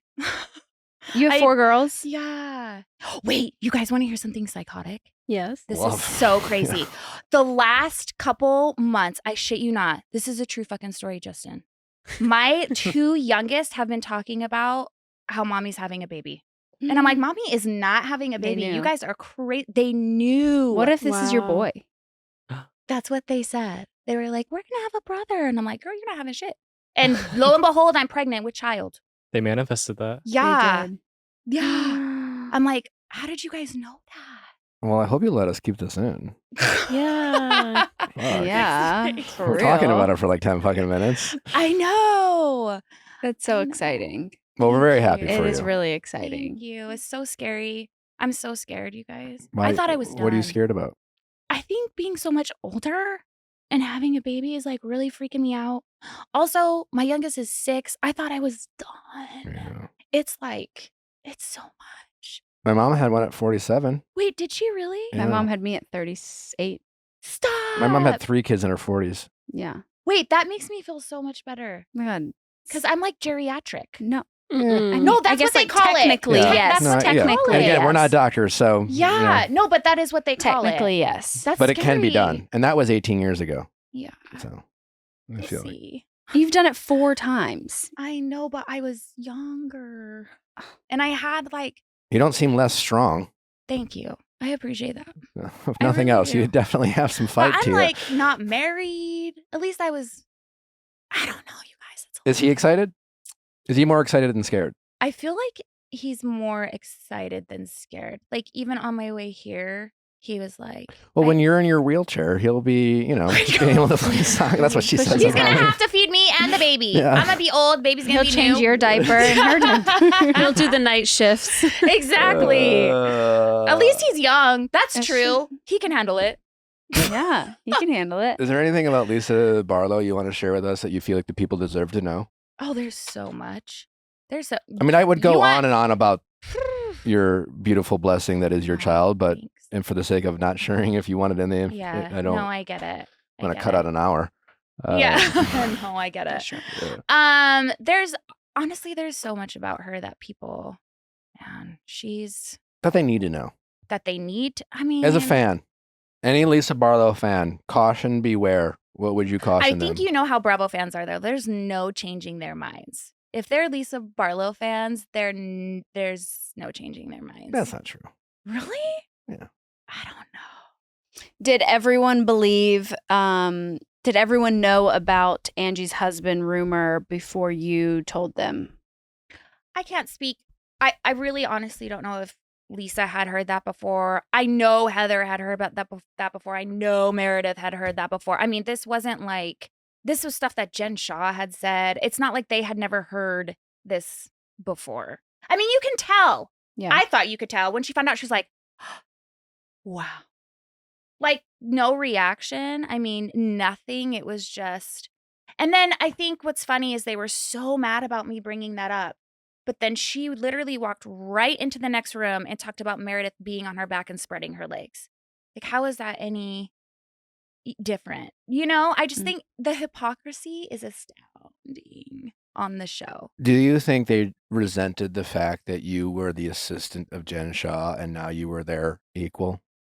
I don't think they've ever seen me as their equal, but Exactly. yes. That's what I'm I saying. don't But think as a that they felt like housewife, I should be there or belonged at all. No, Okay. 100%. I mean, Heather literally said at reunion, we want higher caliber women. I mean, you're on camera puking and pissing yourself, but let's get higher caliber women, right? Because that's higher caliber than me, you know? well, it's something I did want to ask you because I was Yes. hard on you about this. What? Regarding your affair way back when. Yeah, yeah, You know, we talk about this shit all the time on the Yeah. show, and we've had harsh comments about like infidelity, but I do like people make mistakes. People Yeah. can repent. People can learn. People, you know, Yeah. again, like having Tom on the show wasn't about like relitigating it. It was more like, what have you learned? Like we would love to see a different side of you now that you've been through a lot. And lots of times when you talked about it this season, you kind of said it with a smile. Super nonchalant. Yeah. You kind of laughed about it. You didn't seem. Yeah. It was like fodder, and so you didn't come across as someone who actually was that sorry. Yeah. What would you say to that? There were a lot of conversations that actually were very emotional that were had about that topic. In fact, when Heather and I, our first ever scene together was when we were shopping, and we actually talked about it. And it was a very beautiful conversation, very emotional. I cried. I mean, but we didn't, you know, unfortunately, we didn't get to see that. There were other conversations with Whitney that I had that were beautiful about infidelity, and she went through some herself, and we both had remorse and emotions over that, but we didn't get to see that. You know, so there were real conversations of me. That was literally one of the hardest times in my life. I lost everything. I lost everyone. I was excommunicated from my church. I mean, it was like the scarlet letter for real was burned into my chest. And do you feel? And like, I deserved that. Sure. How did the affair with your brother-in-law start? We were friends. We were actually all super, super close. We hung out with them all the time. We had this bond because we were kind of both the outsiders in the family, in relation to like my in-laws. Okay. Obviously they're very Mormon, and Okay. I am Mormonish. Yeah, I swear a lot. I Yeah. don't dress how they would want me to dress. You know, all the things. Mike and I weren't married in the temple at first. We got sealed a year later. You know, I was more of the black sheep for sure. So we kind of bonded over that. The affair was emotional for a year, and it was physical for 6 months. And Okay. then I went to my bishop. I was like, I can't fucking do this anymore. This is awful. And I told my bishop everything. And I wish I could take that back. What have you learned about yourself since then to ensure that you wouldn't make the same mistake twice? Well, I've learned that I should never judge. It's made me very, very open-minded, because before then I had never ever cheated on anyone. And I was like, I would never. That's disgusting. That person's da da da da. And now I'm like, right situation, right time, shit, anything can happen and you can fuck up. And it doesn't mean you're a terrible person. It means you made a terrible mistake, but you can get past that and you can change. I think that I honestly learned about forgiveness, because I will tell you, my in-laws actually, after the first initial shock and everything, I mean, they were so great to me. And I was welcomed back into the home and around my sister-in-law, and we were great. And it kind of sucks because I wish that we were in a different place, because I would have loved for people to see that she and I were actually friends again after all of that happened. I think the reason why it looked so callous too was because this was literally like over a decade ago. So I don't have the same emotions. We all forgave each other for that years ago. We were all friends again. We all went to family shit again. We were all traveling. So it was just like the emotions were different. Do you think you're still capable of the right situation, wrong time to cause you to cheat again? I would never, because of what I did and the gravity of that situation and how fucked up that situation was, I would never be like, I would never. do that again. I just need to never put myself in those situations that start that again. That's where I'm like, okay, like, this is crazy. This might seem small to some people, but I never, ever, ever shared my location or passcode or anything with my ex. And like who I'm dating now has that. Like he has my location. He can go into my phone. Da, da, da. I mean, little tiny things like that that I would have never thought of before, I think of now. Like I want them to fully be able to trust me. I want to be open where before, like I feel like I was not even close to that, you know? Mhm. But even doing stuff like that for me, right? Someone that did have an affair it's kind of like an addict, you know, like, hey, I'm going to tell you my friend's having a birthday party at a bar. As an addict, I'm telling you I'm going to the bar. Do you know what I mean? It's kind of like, hey, I cheated. I want you to have my locations. I want you to have my passcode. I want you to know everything because I don't ever want to do that again. But I need to acknowledge I had a problem and I really fucked up. Do you think that problem has been dealt with? I mean, I haven't cheated ever before or ever since. Okay. So I don't know. I'm hoping Fingers that crossed. I never, ever, ever cheat again. Okay. Was that something that your mom used against you? The affair? Mm-hmm. I actually feel like Or my was mom, she good about it? she was really good about it. She's good about it? Like I have a lot to say about my mom, but she had my back in that time. She doesn't feel like that was handled well at all by like the church, things like that. And she was very supportive. So during that's that how time. you got excommunicated was because Yeah, that you 'cause told your I went bishop. to my bishop. Gotcha. Mhm. Gotcha. There are pictures of you with Whitney filming on the internet for season 5. No, These were debunked. those were from Those been those were debunked. from season 4. I know. Yeah. I You're- will not be back. I know everyone's kind of like, There's "You'll be zero back." chance. I think there's zero chance with this cast. But are you optimistic that your relationship with Bravo is in a place where they're like, no, she's good TV, and they'll find a spot for you? I mean, if we're looking at Housewives as a whole and what people have done and yet they still come back, I think I'll be fine. I feel like there's been a lot worse stuff than a burn book and a burner page. Oh, as far as Bravo concerned, I don't think they give a fuck. Yeah. Yeah. Do you know what I mean? I Yeah. mean, there actually has been real shit Yeah. that's happened with cast members that they've still come back. Yeah. I mean, you've definitely shed some light, and we appreciate you doing so in terms Yeah. of your perception of this situation. But regardless, right or wrong, when you have a group of women who are like, we won't film with this person, there's not very little you can. Yeah. you I was can do. shocked though, because I didn't think they had that much power. I Mhm. really didn't. I didn't think like the cast had that much power to be like, to tell Bravo what to do. That's wild to me. Because I feel like at the end of the day, if Bravo was like, no, you're going to deal with it. Lisa Barlow isn't fucking walking away from the show. Are you kidding? She'd fucking deal with it. Sorry. So why do you think they won't maybe reconsider? Like, what if season 5 falls on its face? What if these new gals, these new housewives that they Yeah. have? Do you like- know them, by the way? No, I know Maylee, but not well. Like I've spoken with her. We follow each other on Instagram. We've gone to dinner once. But I don't know Brittany at all. I don't know Bronwyn at all. And I know Maylee very little. So Okay. So Yeah. do you think it'll be? I don't know. I don't know. I think every housewife is replaceable. It sounds like I get the word that Lisa Barlow's the new villain. When has she not been the fucking villain? I mean, Well, I I think am just maybe- like, maybe- I Season think- 4 finale. I think maybe it will be she more was a like. villain. She was a fucking villain. Yeah, I get what you're saying. She was like a villain, but like I feel like it will be it will be. Yeah. It won't be a villain by like how she acts and just like Yeah. makeup shit, but it'll be like Yeah.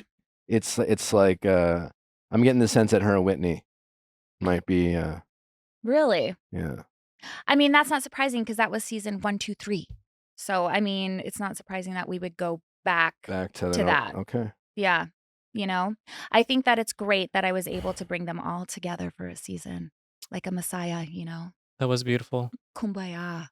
You're welcome, bitches. If you could go on any other Housewives show, what would it be? I love Miami. Those women are amazing. They were so sweet to me at BravoCon. They're so kind. Yeah, I love them. Like the first time I met Kiki was at BravoCon and we cried together in an elevator because she was just like, thank you so much for showing like Move to real Miami. shit. I know, right? Larsa's incredible. I think she's amazing. I think she's so nice. Gertie's amazing. Nicole was so sweet. I mean, Miami is just really, really nice women. Okay. All right.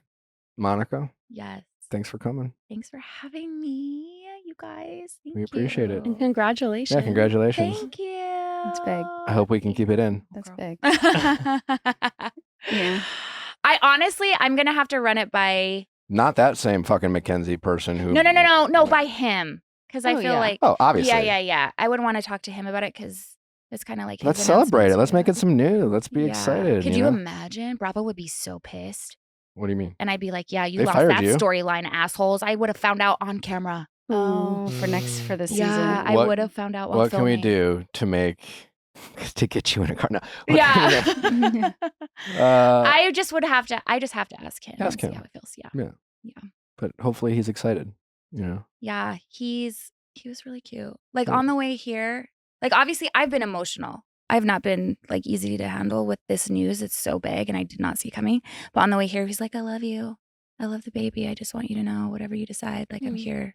That sounds beautiful. Yeah. Let's tell the world. Could you imagine? Literally, I can. No, totally. I'm gonna be amazing. Literally, we can. He's like, I see it now. Your arms are crossed. He's so mad at me, you guys. I'm not gonna survive the Uber trip. Your ex-husband doesn't even know. Yeah, my ex-husband doesn't know. Like, no one knows. Well- I'm being dead serious. I know that you We guys won't- probably think I'm a liar. I really have not told No, anyone. we have I believe you. literally no reason Yeah. to believe you. Like Yeah. I'm a I little know. gullible To in not that. It's just like believe you. I don't. Yeah. This is a great Yeah. way to tell them all at once, though. Are you happy with today at least? I think it went great. Yeah, I'm very Okay. happy. Yeah, we had a great time. Okay, good. I'll be thrilled if you let us keep this in. But we will respect your wishes. We do not want you to do this in a way Yeah. you regret. Yeah. So. We're a very family-friendly show here. I know. You guys are Yeah. awesome. Thank you. Thank you for coming on. Thanks. We appreciate Thank it. you. I appreciate it too. Monica, welcome back. I mean, as far as everyone listening, it's the same episode. But thank you for like doing a kind of a what do we call it? Like follow-up? a follow-up, a touch base. We recorded this episode Yes. 4 weeks ago. About that, yeah. Yeah, probably more. Yeah, almost even. a month ago. Obviously, Yeah. again, congratulations on Thank Yeah. you. the pregnancy. We're very happy for you. And obviously, Thank you as so the much. as the people listening to this episode, you know, when you were like, oh, I might share something, I might not. Never did I think that you would be announcing not only your relationship, but Yeah. your pregnancy. And then we got into it, but then I wasn't sure if you wanted to keep it in. I So then we moved know. on. So either way, it's been a month. Where Yeah. are you now? Like, I know when we first spoke, you know, obviously it was very new. You were processing. You weren't even sure, honestly, what you were going to do. Yeah. So now that a month has passed, how is it going? Like, how are you doing? How's the baby? How's the relationship? Yeah, thank you so much. I just have to say before I get into this that you guys were so incredible and made the most safe space for me to even be able to share that, because I did walk in going into that thinking, okay, do I want to share this? Do I not? And you guys were amazing. You were so respectful and you checked in on me so much and you were like, how's everything going? And you were like, if you don't want to air it, we'll take it out. I just wanted to say thank you. You guys really were so wonderful. But I had actually found out I was pregnant literally the night before I flew out to LA. That's so crazy. it was so fresh. It was so new. Since then, I've had an ultrasound and, you know, we could see the little yolk sac and the fetal pole and everything. And I actually have another ultrasound on Friday. So Wow. yeah, it's so great. That's It's awesome. crazy. Congratulations. Well, we're so happy for you. And how Thank have you. conversations been with your partner? Are you able to share his name, or are we still keeping that low key? No, I can share his name. His name is Braxton. Braxton. Daddy Love Brax. it. Daddy Brax. Baby Okay, it's a hot daddy. name. That is Yeah. hot. Yeah. All Brax right. Daddy. Yeah, And how old's Braxton again? he's 29. 29. How does and Got how it. what is his excitement level? How has he been handling it? Like, it's certainly You know, that's such a good question. And I'm sure like a lot of guys can relate to this. It was so shocking to find out we weren't trying. I was on birth control. It was a complete shock. And we'd had many discussions about kids. And he was like, you have 4 girls. And that's fine. We didn't ever plan on really having kids. And then the second we found out, he just was so protective and so caring. And he just dove into research because he's like, I know nothing about any of this or pregnancy or babies, or he's like, babies don't even like me. And I'm like, stop, like, it'll be fine. But he was also very much like, your body, your choice, whatever you choose. I'm just here to be like your support system and partner through it. And he's been honestly wonderful. That's awesome. Well, we're very happy for you. And Thank you. And Thank yeah, you I mean, so much. honestly, and I just want to return the favor and say thank you for allowing us to be the ones to share this news. I mean, and I called Monica up early this week and be like, again, like, thank you. We were so happy to be able to share this information, and just wanted to check in with Monica and been like, this is your story, and if you want to share something separately, and Monica graciously was like, you know what, I'm just gonna let you guys bring it. So thanks for that, Viall Files first, but awesome. you've been great. I honestly, it worked out better than I could have imagined, and I'm so grateful I was able to share that. And again, you guys have been absolutely amazing. And it was funny because Braxton's like, maybe we should put Nick in his middle name. I'm like, okay. All right. Oh, no, that's so cute. Not too long ago, we said some pretty harsh things about you. So I'm glad we can be. I'm glad we can have mended fences, but I don't know if I'm deserving of that. Yeah, just so funny because of how it all played out. It was just like hilarious. Wait, do you know the gender? No, we don't, but we are definitely going Oh to shit! find Now we're gonna out. get a gender reveal in the Viall Files. We're getting greedy now. We're getting real greedy. Amazing. That would actually be so amazing. There's probably an we don't know Amazon that. Live in your future. Oh my god! Yeah, well, Lala did that. Yeah, and honestly, look into it yeah. because she didn't do it for free. Oh, is that how that works? I don't know anything about Amazon. Yeah. Do you know anything about Hulu? I do. Okay, here's the news. Do you know why we? do. Do you know why we're asking? Why? Because, I'm gonna let you say it. Oh. Maybe we should. Do you have? Do you? Why? Well, because why do you think we're asking? on the first sizzle that we dropped yesterday On TikTok. on TikTok, Hulu commented, and what did they say, Justin? We are seated. We are seated, which we found interesting, being like a competing. Hulu is like in the business of like taking a couple like Bravo projects. They got the Lisa Vanderpump Vanderpump Villa, yeah. They got what else? Kardashians went from E to Hulu. NBC to Hulu, yeah. Yeah, they're doing reality. Have we been talking to Hulu? I am not gonna say anything I can't confirm nor deny. Okay. All right. That's not a no. That's not a no. It's not a Well, yes. listen, like I gotta say, regardless of what you think about Monica, and I'm saying this to the audience, like, I think after this episode releases, there's going to be a meeting at Bravo, and they're going to be like, we fucked up. We fucked up. 100%. Yes. We fucked up. We fucked up. We should have. Do you want to know what's crazy that you say that? Is I literally would have found out that I was pregnant while filming. Yeah. Like I would have found out while filming. So yeah, that would have been crazy. Their loss Bad is move. our reward. Yeah. Can we ask you about this car chase Tanisha drama? Oh. Or do you want to talk about Rihanna first? Yeah, Which I was going one? to say, you I know was who gonna agrees? say, you know who wants you back. Let's end with Rihanna because that's like a high. Okay, we'll end on Rihanna. Okay. What's going on with Tanisha? Because this girl's up in my DMs. No. Yeah. That's all I'll say. Shut I don't want to ice her out too much. Hey, Yeah. You want to know what's so crazy is she has been in a lot of Bravo pages and fan accounts and coming at them, and it's been nuts.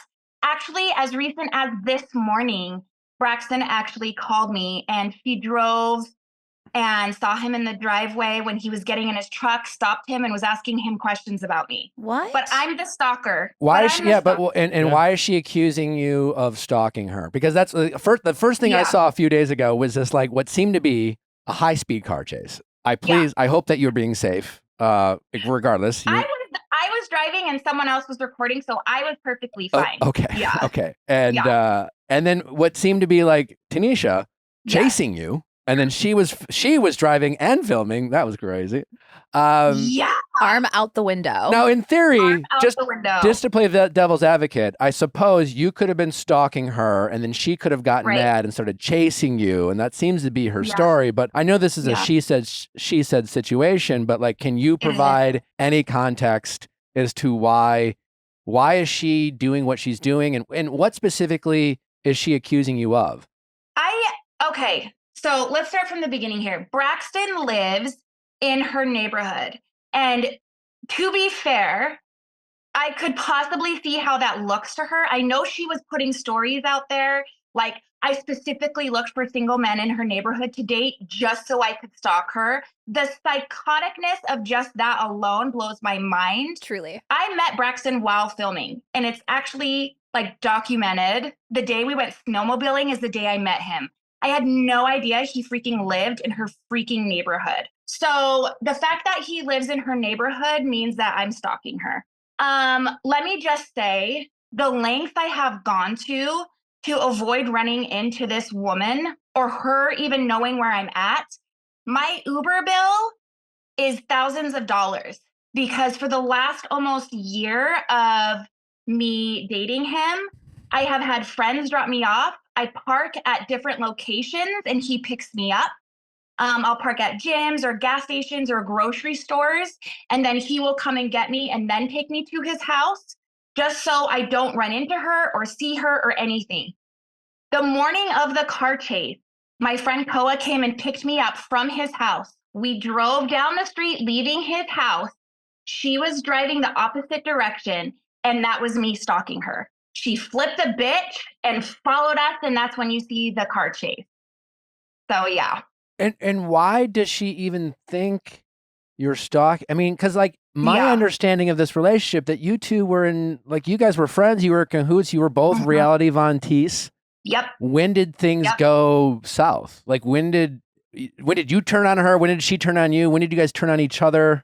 Okay, we've asked this several times. I don't know the answer. The only thing that I know is she claims that I lied about her on national television. I did not. She was involved in the page. Period. End of story. That's it. Isn't that obvious? Yeah. Is she trying to deny? I mean, even yes. Yeah. Okay. Yeah. Very, very obvious. I don't know why she is so angry. I don't know why she is so mad. I am literally doing crazy shit to avoid ever seeing her again. And somehow it's still me stalking. But even like with today, we called the police, we documented it. If I were the one, by the way, to stop at someone's house and ask questions about her or stop at her home, like she stopped at his, I can't even imagine what would have been online today. Why don't you just have Braxton go to your house going forward? Well, okay. He hadn't met my children yet. I'm very, very protective of my girls. And honestly, the pregnancy is what kind of kicked everything into motion. So I didn't have him come to my home until he had met my children. Gotcha. So he's been there now. He's now met your children? Yeah, he has now met my children. And so that's something, we can look at going forward now. But the reason why I would go to his is because I was like, I don't want you meeting my girls yet until I know this is serious. Yeah. Because again, with my mom, I met every single man. Yeah. So I wasn't going to do that with my daughters. That makes sense. So. It's Monica, obviously we had you in studio. We asked you a lot of direct questions. I challenged you in a lot of things. Yeah. She has an answer for everything. Truly. I do, shy. and it's the truth. It's crazy. And it's just like, we're, obviously a lot of this episode is about like, we wanted to be obviously is unbiased. We came in obviously with a bias and we were honest about that bias. And, but we also wanted to give you a fair shot at answering questions. Yeah. And it's like, and you did. She does answer those questions. Yeah. But like it's the truth, and my story has never changed. That's the thing too. My story has never changed. It is what it is. It's very simple. It's very cut and dry, and people just want to push this narrative. Do you want to tell me? Do you? I'll give you the option. Do you want me to? Okay. Do you want me to tell you what Tanisha's DM was to me? I absolutely want to know. Yeah, she 100%. wrote. Let's hear it. Let's hear it. I love a little live tea. Yeah, wow. She responded to this, says, she goes, this is This is very much giving an abuser a platform. So why is she calling you an abuser?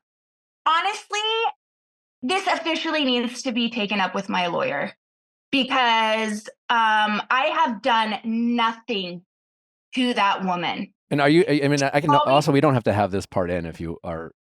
No, put it in. Okay. All right. Because I love her. No, it's actually insane. It's to the point where it's scary. It's not funny. This is at a serious level. I want her to say what I have done. Because if the police and detectives and investigators can't find anything that I have done to her, I want to know what I have done that's abusive. Yeah, because that's a very strong allegation to make towards. Yeah, it's someone. very slanderous. Yeah. It's very damaging. And it's false. And I've tried to just let it go, let her be angry, let her do her thing.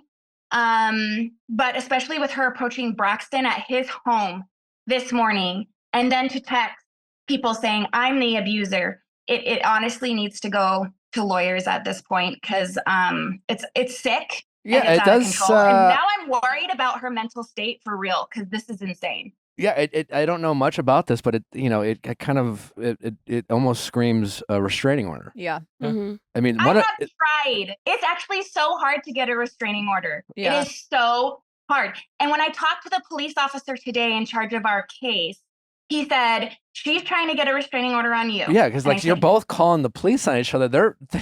Here they are. Yeah. The Salt Lake City police are like, we're literally in an episode of Housewives. They literally are. It's a joke. It's a fucking joke.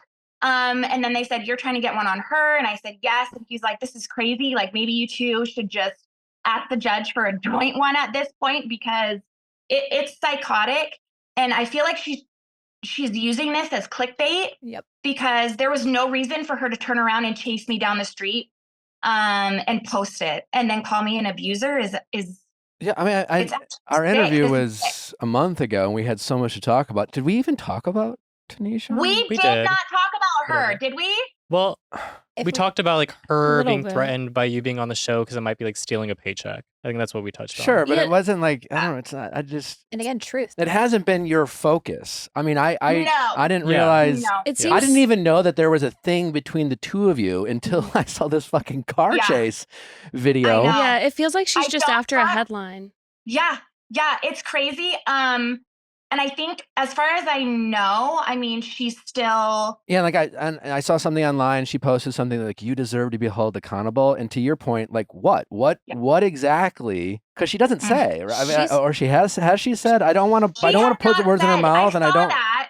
Yeah, someone recorded it and sent it to me and said she deserves to be accountable for her actions. And I'm like, what actions? Driving down the street, leaving my baby daddy's house? Like, because I don't give a fuck about you. Yeah. I'm there to see literally the man I'm having a baby with. Nothing to do with you. So I don't know what consequences or actions I'm doing that deserve to have.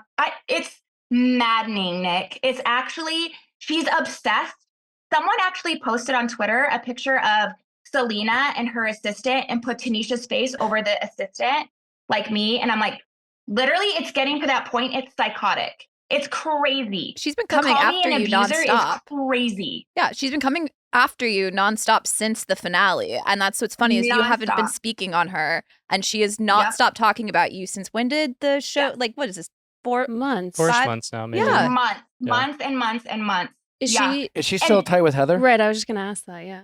Yeah, of course. I don't think that Heather, I almost feel like Heather and Tanisha had this whole thing going on this whole time. So I think in Heather's head, she almost like, I don't think she could cut ties with Tanisha, if you know what I'm saying. And the stuff Tanisha has told me about Heather owes me a fucking thank you card that I haven't leaked it. I'm just going to say that. Because if you think that Tanisha isn't doing to you what she's doing to me, you're stupid. So take that for what it's worth. Okay. Yeah. Let's all just take a big breath. You are with child. We want to have this be a peaceful atmosphere. Yeah. Yeah. Thank you for the tea, but like let's come back to a moment of tranquility. Yeah. Yeah. But speaking on high notes. Is there anything else you want to speak on this topic before we move on to Rihanna? I appreciate you telling me that she sent that. I think that she's the one actively causing problems in my life, and there's plenty of evidence of that. And I'm just gonna call my lawyers the second we get off of this. All Yeah. right. Well, you have a fan, and that fan is Rihanna. I will. It's like when I became The Bachelor. You know, one of the more cool things about it is every once in a while you find out, like, you know, Jennifer Aniston went on Jimmy Kimmel as a Bachelor fan and like talked about Oh my me and the gosh. cast of the I women. didn't know that. And That's it's so like, cool. yeah, it's like knowing certain like big celebrities just know that you exist is like, Validating. Yeah. yeah. Yeah. So That's I don't know what crazy. this was like for you. I'm sure a bunch of your friends hit you up, but Rihanna Yeah. is pretty pissed you're not on. And so Rihanna and now Bravo must be pissed you're not on this season. Yeah. I mean, I'm sure Bravo's just fine. I'm sure they're having an incredible yeah, we love season. Bravo, and I'm sure they're doing fine. But like this would, I mean, as grateful as we are to be serving this Yeah. information up to my audience, I mean, truly, like this That is was surreal. Thi- Like all of a sudden my phone just blew. I mean, it was blowing up. Ding, ding, ding, ding, ding, like nonstop. But I know that Rihanna is a huge Housewives fan. So that was really, also like she made a good point. Like at the end of the day, even if she's a fan or not or whatever, it is a good point. Like if people can move on and go through all the stuff they go through with other housewives and Tom Sandoval, whatever, like the cast should get the fuck over it, you know? yeah, and Yeah. well, mostly I just like you kind of had a smoking gun with the whole public record. What was it? It was Yeah. The cease and the desist. cease and desist. I just I don't. Again, maybe I'm missing something.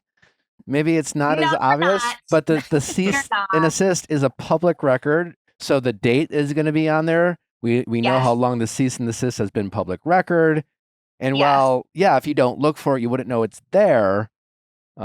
Clearly, I mean, it was all over literally every Bravo page, Twitter, whatever, when it was issued.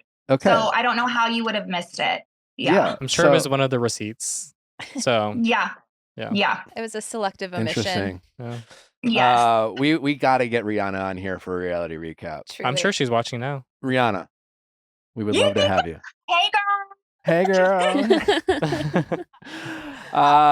Is Rihanna's new mom? Isn't she not? No? Couple second, years. yeah. Few kids, She's got right? two. Few kids? She was pregnant when she performed at the Super Yeah, Bowl yeah. last year. Yeah, I don't know. Maybe Yeah. you know, Nally's new mom. Maybe we can all do like a A play mom's date. club. Like mom's club. That would be so cool. Could you imagine? No, we literally can. Yeah. Will it happen? But no, I'm I was literally like, imagining. I don't have it a right kid, but I'm including myself in that.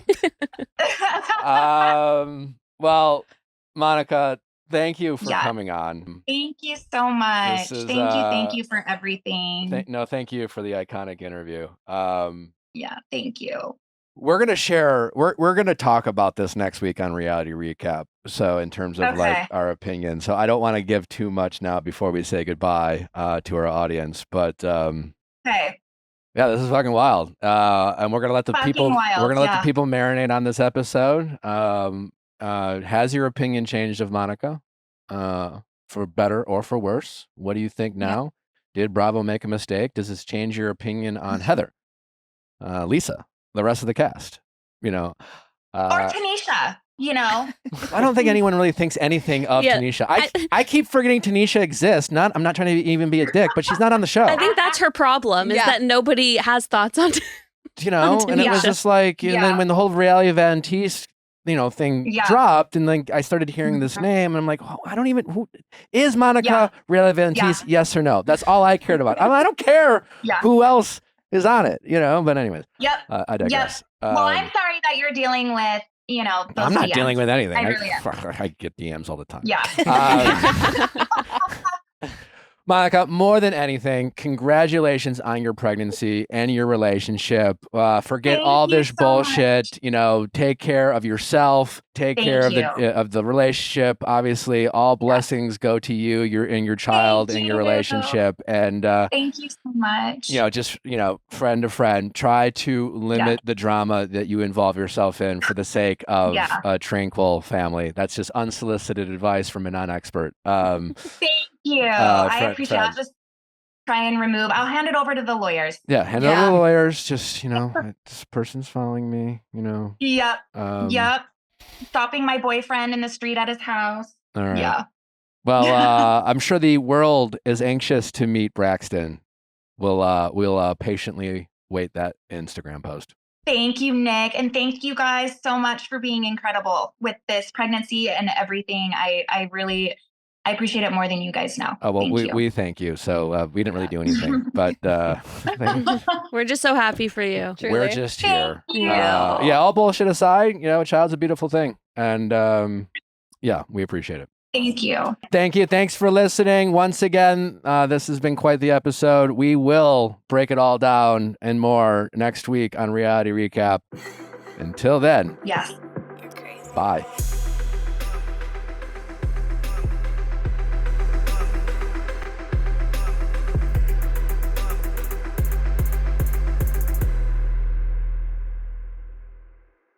Hey guys, if you loved what you listened to, make sure you hit that subscribe button below. Thanks for listening. We'll see you next time.